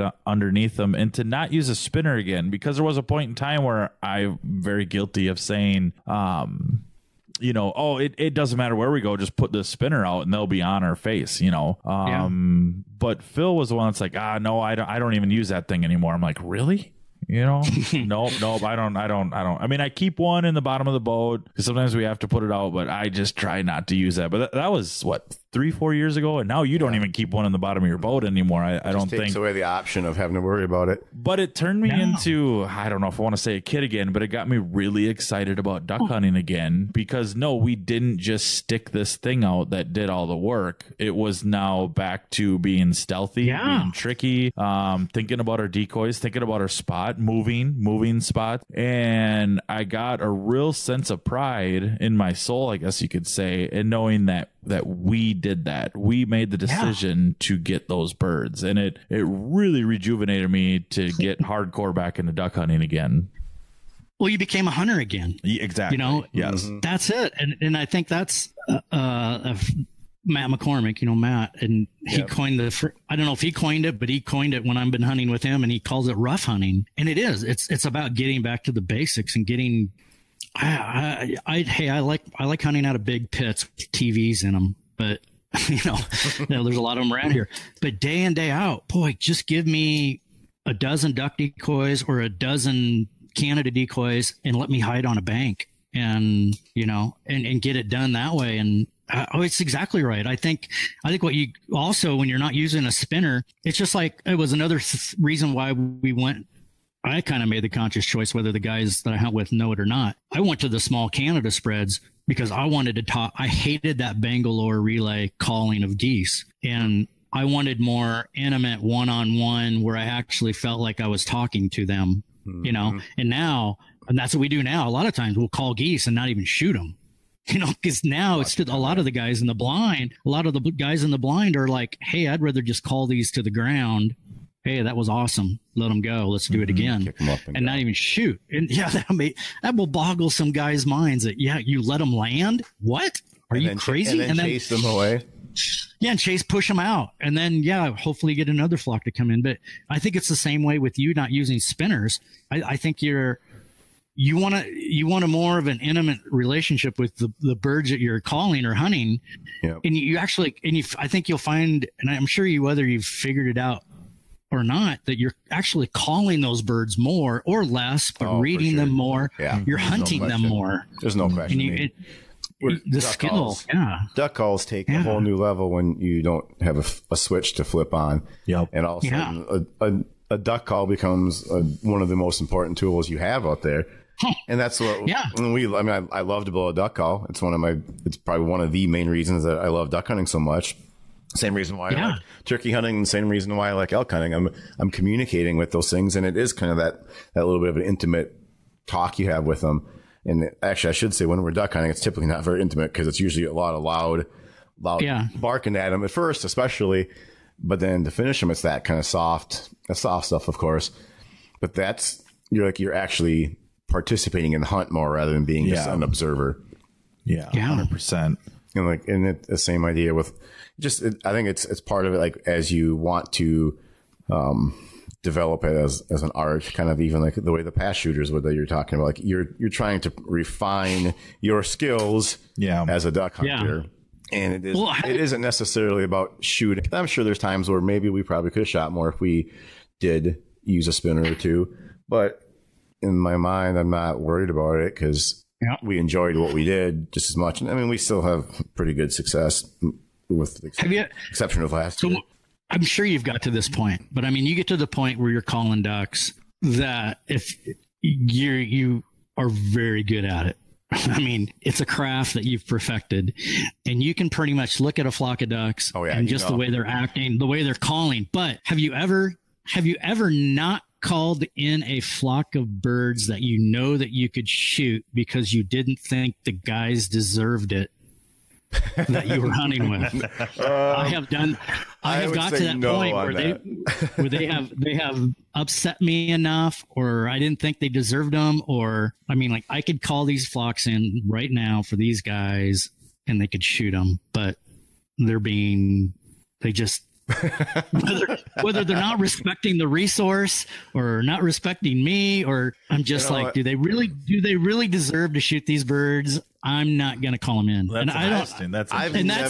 gets in that whole burnout phase. I guarantee you guides, I know some goose hunting guides that are like that if the guys that they're guiding are being jerks, they can put those birds, you can have the craft down to a science that you can. Oh yeah. I don't know. So I could totally see that. Okay. Maybe I should put it this way. I've been in that deep. Oh man. I've been in that deep where I called to Jake, where I tell Jake, I say it's seeing the beast. And I've got too far into waterfowling where I've seen the beast. I've seen all the bad things. I've seen everything that you don't want to see, and whether the guys deserve it or not. And you're just like, oh wow. There's a lot of things that rear their head crazy in those situations. And kind of how we talk to our hunting groups. I'm very picky on who I hunt with. I mean, I think all last season I only hunted with maybe 6 people total, maybe 7. Yeah. And those are people that I've chosen to hunt with. And there's a lot of times where I either have invites or people have asked to hunt, and it doesn't work. I like to keep the group small. I like to keep it tight and who I know that I like to hunt with. And if I just think that there's someone's going to kind of cause static, then we don't go.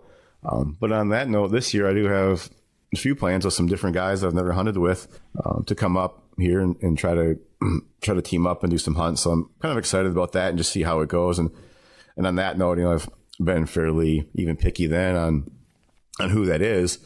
And there's a lot more people I would like to hunt with, but a lot of them are just far away. It just doesn't work or whatever. Yeah. But so I've never been to the point where I didn't call out a flock of ducks, because that little bit, like you said, like where that flock is gonna do it. And I always call them workers, whether they're gonna work or not. It's an old Barney Califf video, I think, where he calls them that. Yeah, those are workers, and you can just tell by their wing beat. You can tell by their height, and that the minute that two guys hit them with a pretty aggressive hen, that you're gonna see two wings are just gonna lock up, and 2 seconds later the whole flock is gonna do it. And that actual 3 second period where that happens is what I think probably I take the most like joy out of in duck hunting. It's, I have more fun doing that than I do actually shooting. When you get that flock to break down and lock up on you, like, so I could say that I've never not called it a flock of ducks that I thought was going to work. Well, I've never heard that before, Doug. That's pretty interesting though, and I get it. I do get it 100%.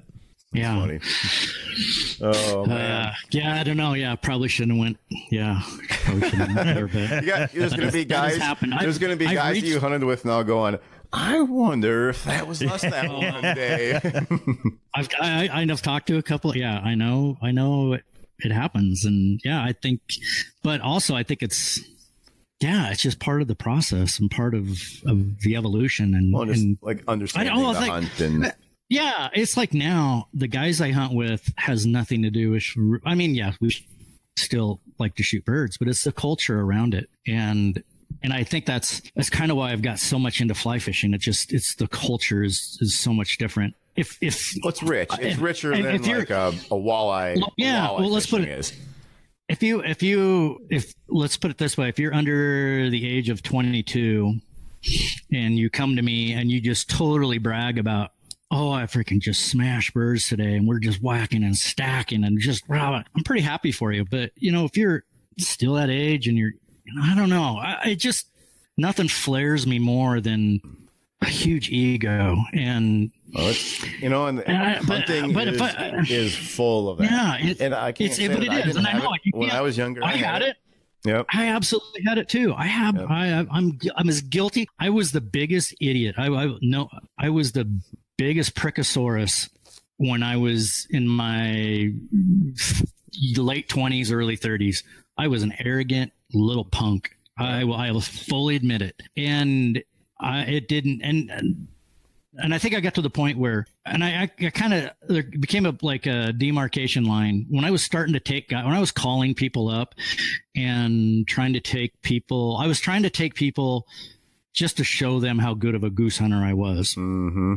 At that point, I kind of realized that maybe this isn't too smart, that maybe it did. There was kind of that, again, seeing the beast. I was like, I'm just showing off and trying to show people how good I am and how much I have and how many decoys I have. And I've totally rebelled against that way of thinking. Now it's like, now I want to celebrate somebody else shooting birds. I want to be that. I want to see, it's kind of this demarcation. You'll see it on my Instagram feed of the Anthony Bourdain, watching an Anthony Bourdain show in Montana. And that's it. I want to see how everybody else does it. I want to see everybody else's experiences. I want to live their experience and see how they see it. And because I think I've seen it all and I want to see something new. That's what I'm looking for. I'm just looking for something new. And man, those people that just have that young, unbridled, childlike enthusiasm and passion for it, man, I just cannot get enough of that. And whether we shoot a bird or not, but if he's excited the way he sets his decoys or how he treats his dog, or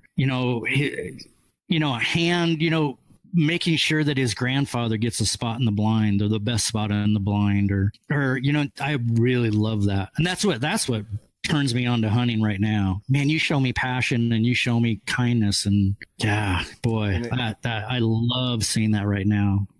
Turns me on. I love hearing that. That's one of the reasons why we need to get together for a hunt sometime, because I think we share a lot of the same background and like in history and what we value out of a hunt. And it's funny because there's so much of the opposite, I think, in the hunting right now, that I've had this discussion with a few people. I think that if you made it illegal to post pile pics on Instagram and Facebook, I legitimately think you would lose 20% of the hunters would be gone. I think people would stop hunting. Yeah. But then again, we're guilty of it. Yep. I know. totally guilty of it. Yep. Absolutely. Yeah. So it's just part of the process. It's just, yeah, there's just some grow out of it and some never do. And some grow into it is even maybe a better way to put it. Cause and there's some people who I think really value all that side stuff, the not shooting, all the other stuff of hunting besides just the shooting. Yeah. And there's other people who, like, when I was little, that's what I like, is the whole aspect of hunting.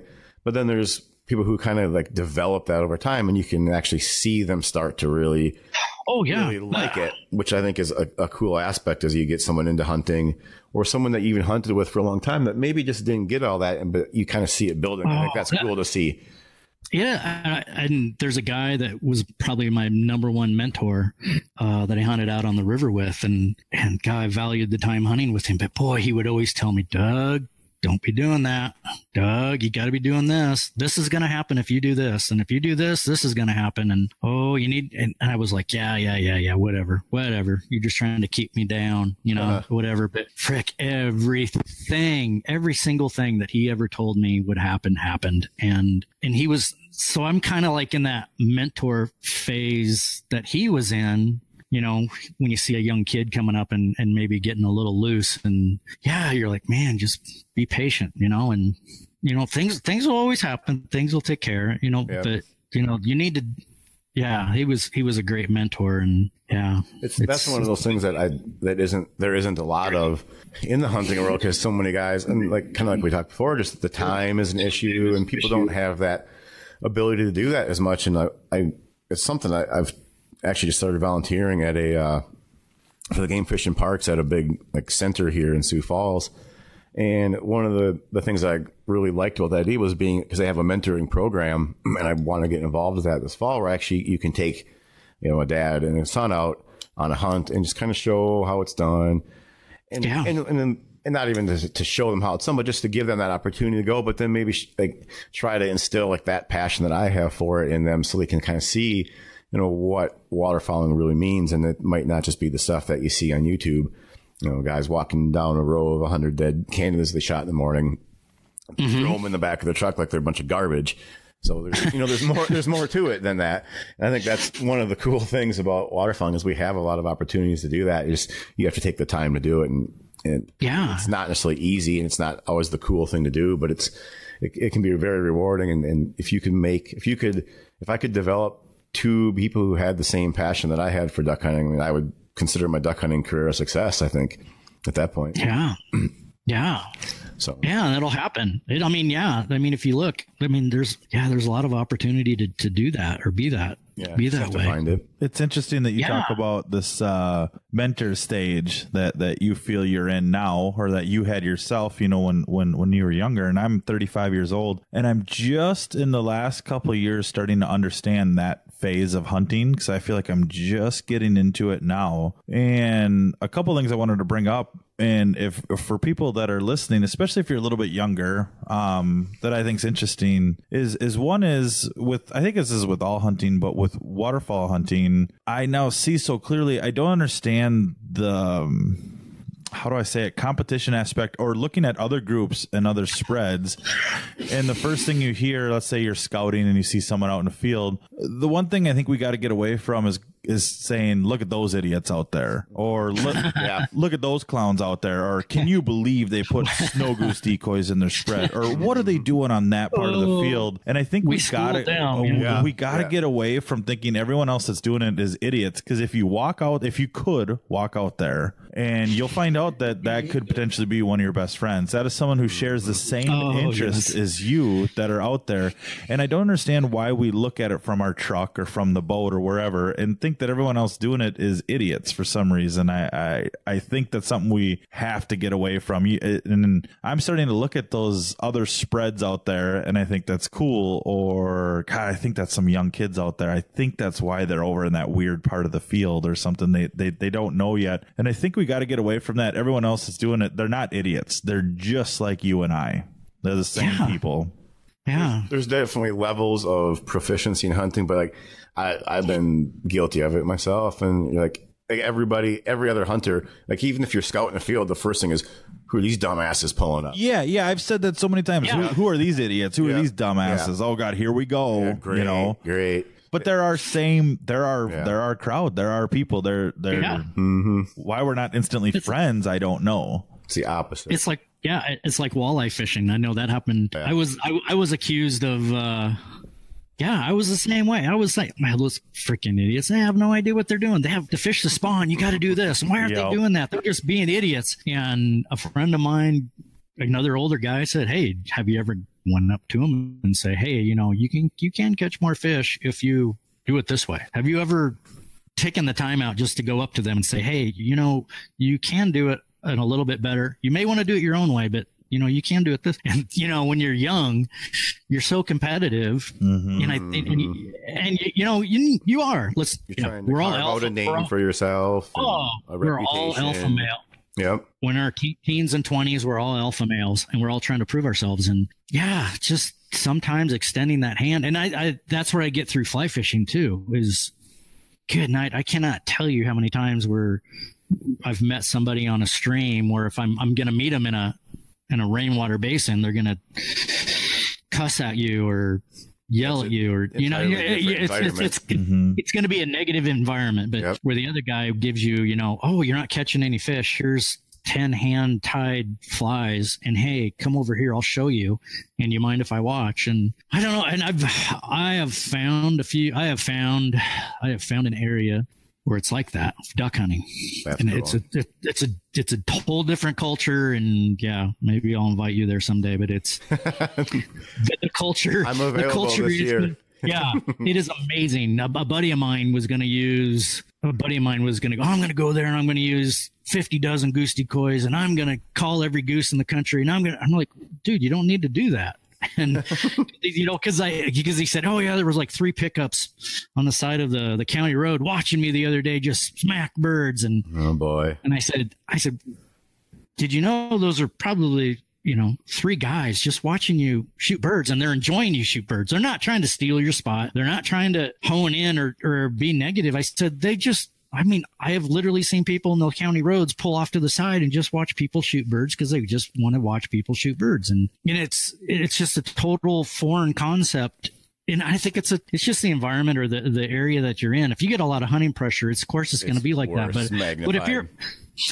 But if you're in a non-area where there's not really a lot of hunting pressure, or it's very, very traditional, you're almost happy. Again, you're celebrating the hunt.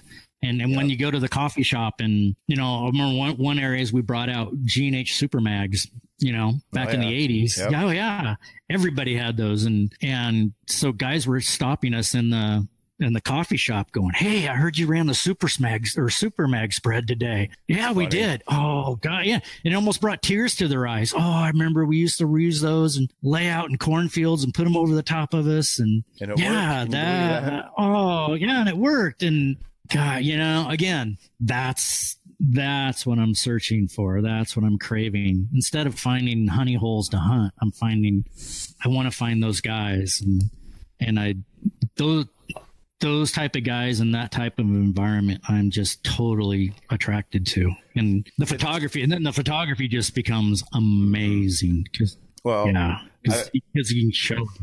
I think that actually is one of the things I really wanted to talk to you about specifically is how in photography, how important it is to, at least for me, to truly understand the subject and that all the things that go around with it, to really portray that in photos. And I think that's something that you show, your photos show that you understand duck hunting, you understand fly fishing at a deep level.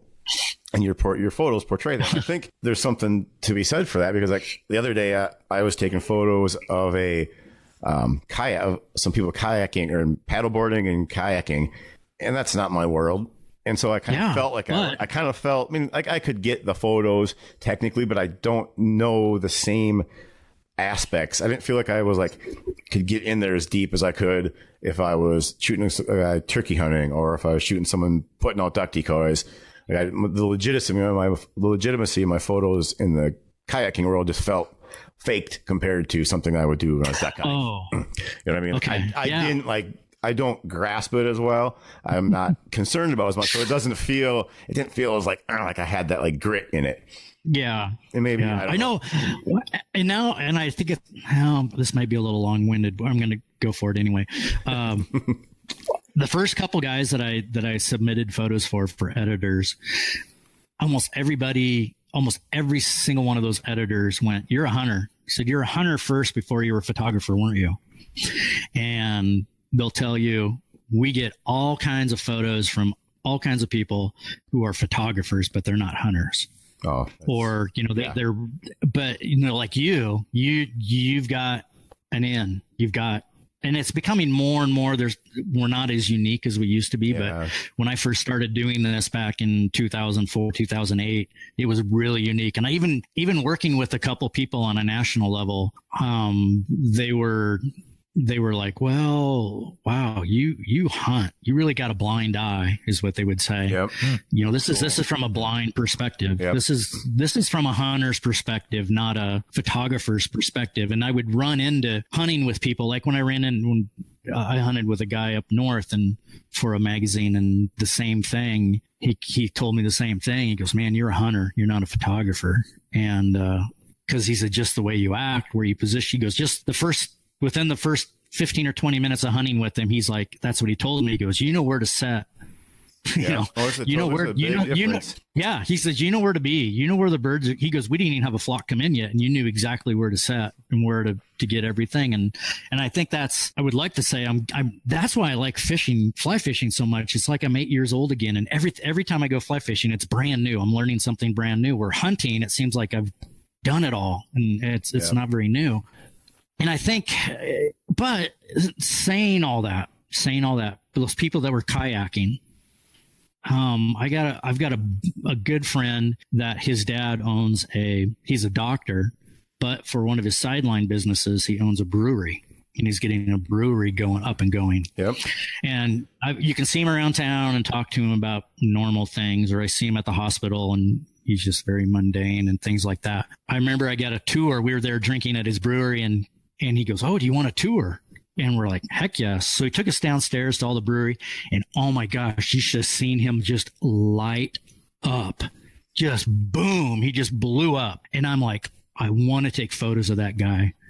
That passion, that oomph that he had, that passion for something.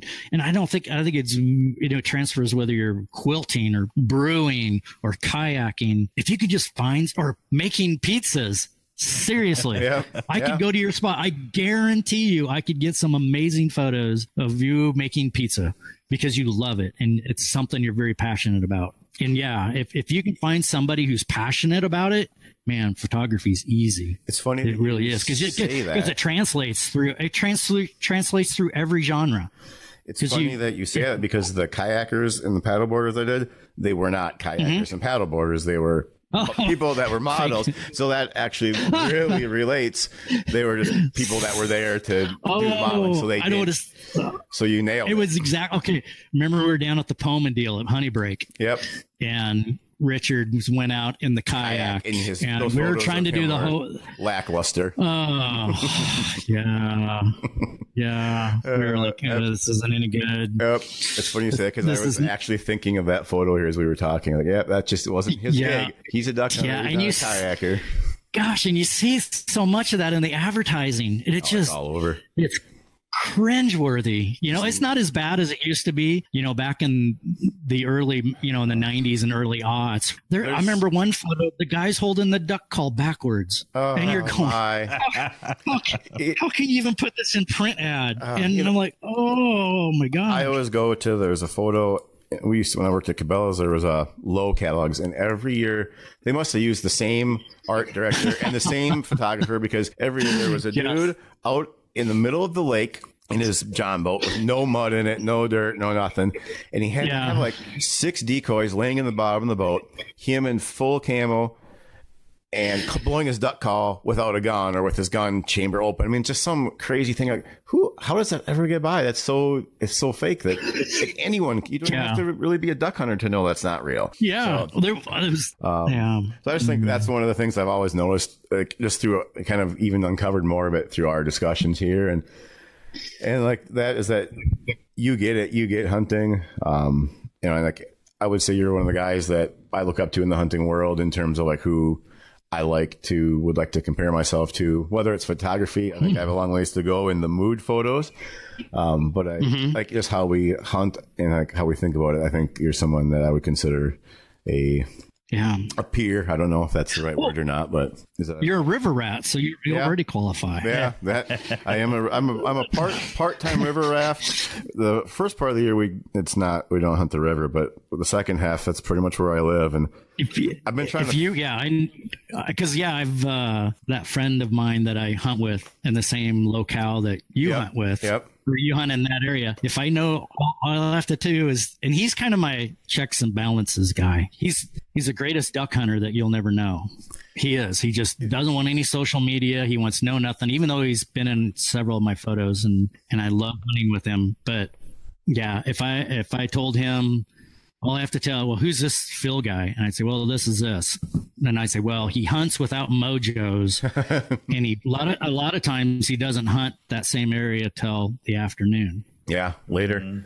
So it's funny that checks out. He gets it. Yeah. He gets it. Yeah. That's one of the things I think is cool too about waterfowl hunting is that. And when we were talking about just kind of the egos and all that I really started to let mine chip away. This is actually a long time ago, and it took a while for it to really go away. But I remember we hunted a spot in Minnesota, and it was an insanely busy day. I think it was the last day of the season.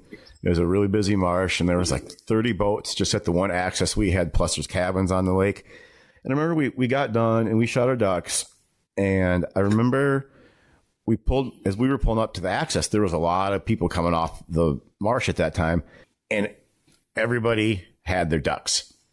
And I just remember, and it was that and a combination of another spot in western Minnesota that we hunted, seeing all these guys that you're like, well, who's that? Well, who's that? Well, how do they get their ducks? Like, just because we didn't know who they were, we were surprised that they could shoot ducks like we could. And that, seeing all these different people, guys with just regular little 14-foot boats, like, all of a sudden it made me feel like, what, we're not that special. Duck hunting isn't rocket science. There's a lot of people who do it well that you're never going to see their pile picks up on Facebook. You're never going to see them making videos. There's just a lot of guys that just go out and do it, and they have fun, and they shut their mouths about it.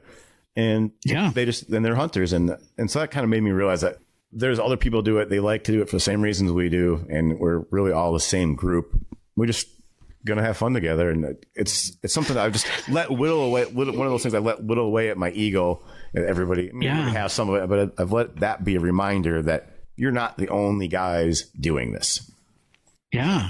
And you don't always, you learn something new every day. And for sure. And I'd rather, it's fun to sit down with someone that you can kind of have rapport with, that talk about different ideas and talk about different decoys or even spinners or all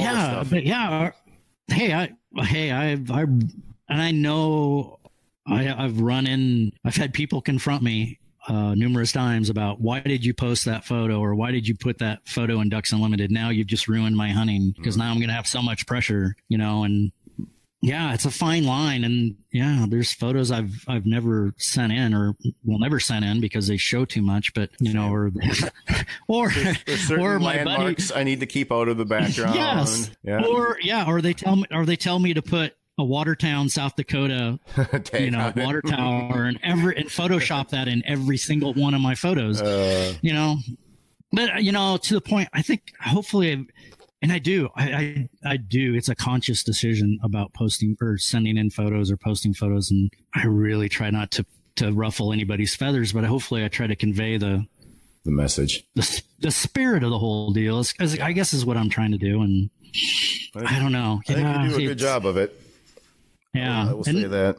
And I mean, there's still ego. I mean, I still get a little proud and every now and then and think I'm worthy when somebody's discounting you. And that's just human nature. But I think there's also the point in time where you do exactly like you say. You just shoot your birds, you keep your mouth shut, and you kind of do your own thing. And that's good. And I totally get it. I do. If there's anything, I try to understand everybody and I really try to understand where they're coming from and where they're at. And so anyway, I think you portray the fact that you get hunting. I mean, it's clear if someone wants to see, I think, what photos that will make you feel like you're duck hunting, take a peek at duck stuff.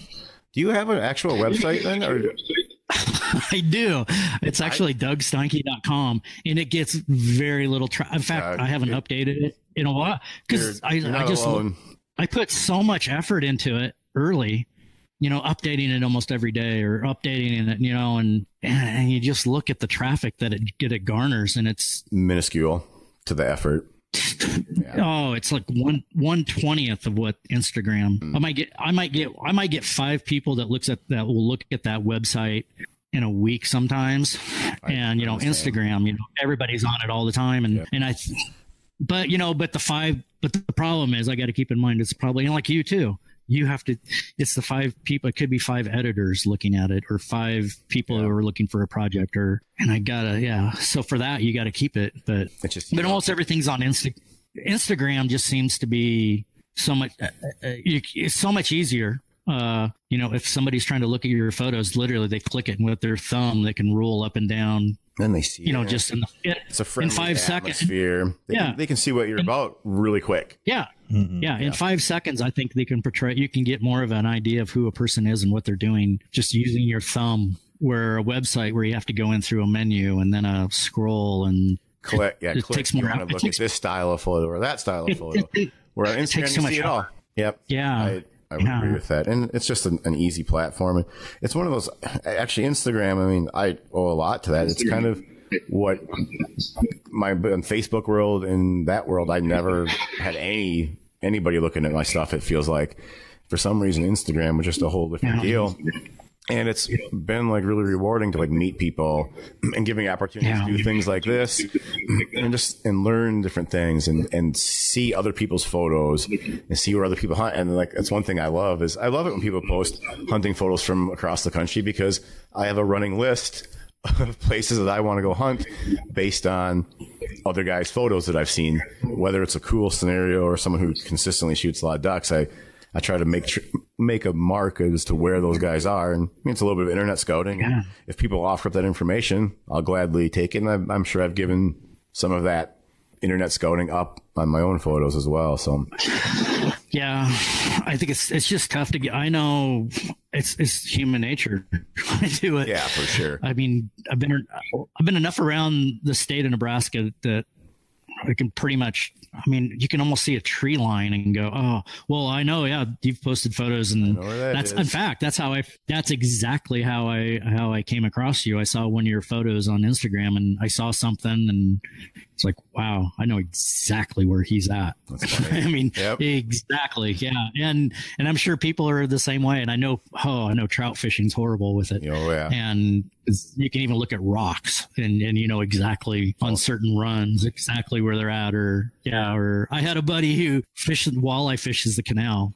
And this guy was catching a lot of fish, and so many fish. And there was one little concrete rock that was just more particular than any other concrete rock, and just the way the rebar was sticking out of it, and he knew exactly where that guy was fishing. I love that. It's just crazy. Love that stuff.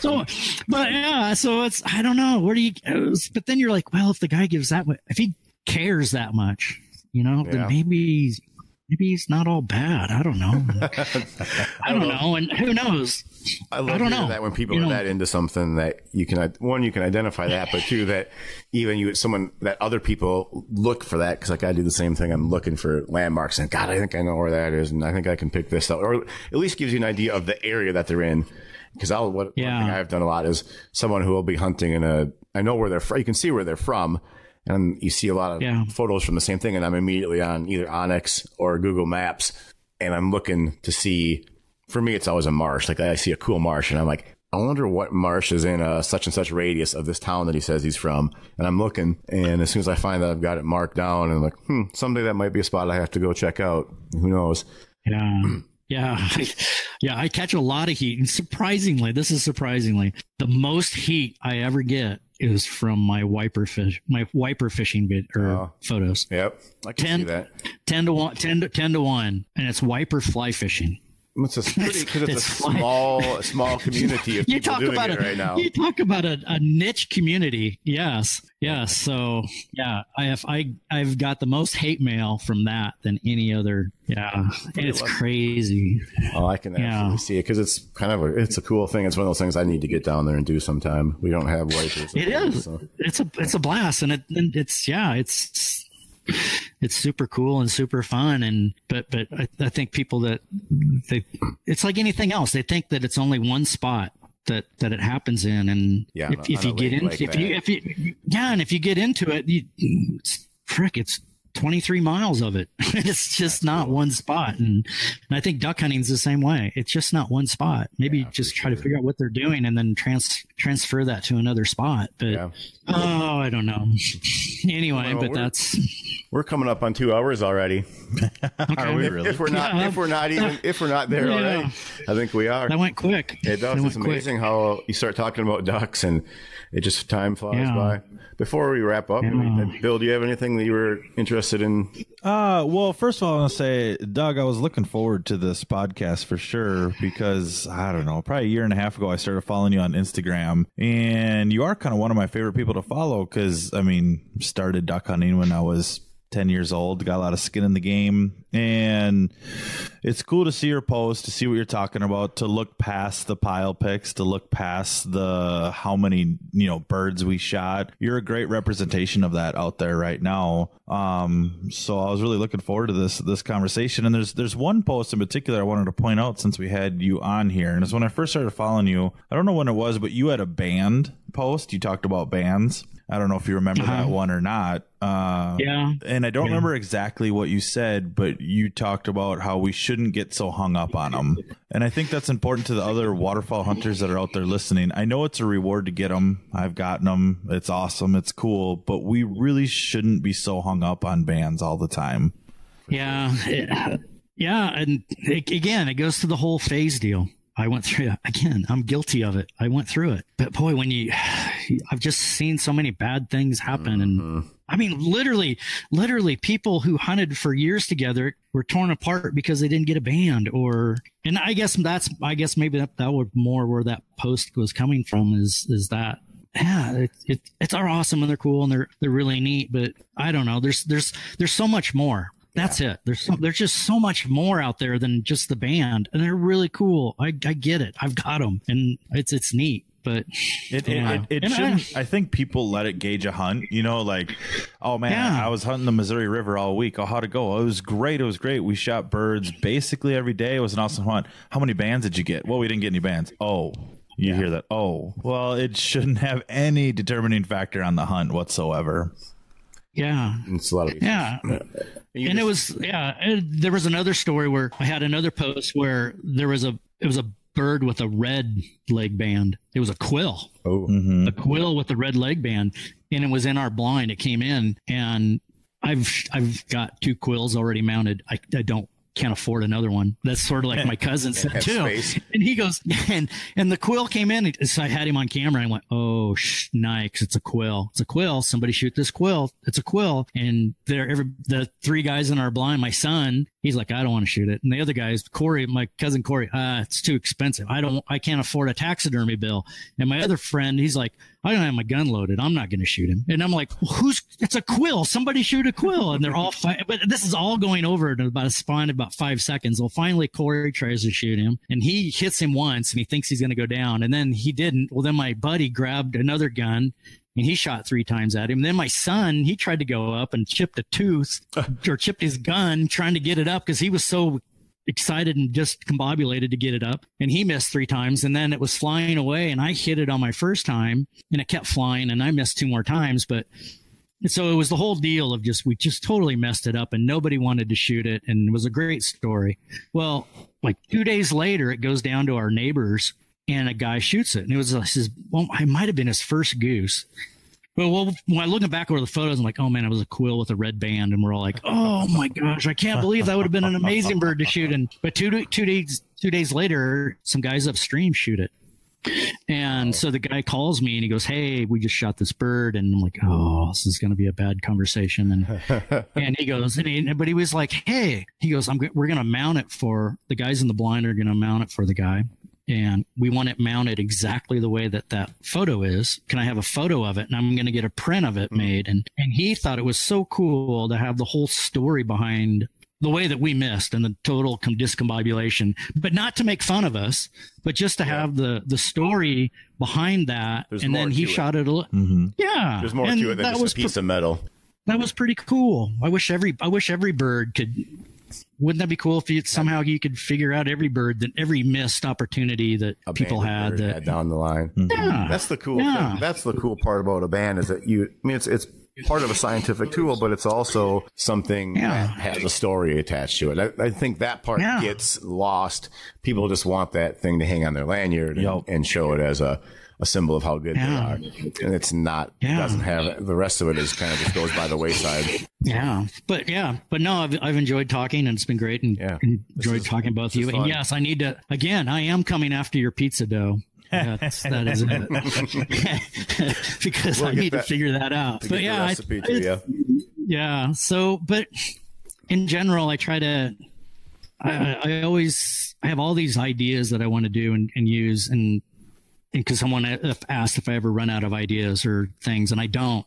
I mean, there's so many other hunting experiences I had when I was a kid that I want to portray through photography that, there's a lot of ideas and things. It's almost like I always say, I have another little saying, everything in life can be learned by watching Bull Durham, the baseball show. And every little thing in life you can learn through Bull Durham. And one of them is, and I was so frustrated. And last night I was doing this with my strobe photography and I'm just like, just hit the bull, just throw at the mascot, just, when he goes up to and tells Nuke to just hit the bull. Yeah. Trust me. And I'm like the same guys. Trust me. Lay out in a cornfield in Carhartts underneath a G&H shell, or get behind this big G&H or this big supersized silhouette decoys that I make. Just get behind them. They can't see you. They're going to literally land on your face if you just get behind them. And there's all these little stories like that I used to do when I was a kid that I'm trying to relive. And that's what it comes down to. I'm really trying to document all my hunting experiences through other people. And it'll never end. I mean, there's just so many things I want to do and can do. And I would love to recreate that whole situation on my very first duck hunt. I would love to. It's just a matter of going down and asking the landowner to go set on that towhead, and I'm sure he would probably let me if I told him the story behind it. And that's it. I mean, when people see that, then they get excited, and then you got everybody's got passion. Yep. Yeah. It's cool that we can relate that stuff through photos, and people can see it and I'm sure and feel it. Yeah. So anyway, awesome, but that's what I go for. Cool. Well, you do a good job. Everyone, thank you. I would recommend definitely take a peek at his Instagram. I'm sure he has more stuff in larger sizes on his actual webpage, which is originally named after himself, like mine is. And so take a few minutes to do that. And I really appreciate having you on, Doug. It was fun and kind of exactly what I expected it to be. So we will keep in touch. And awesome. Thanks for listening, everyone.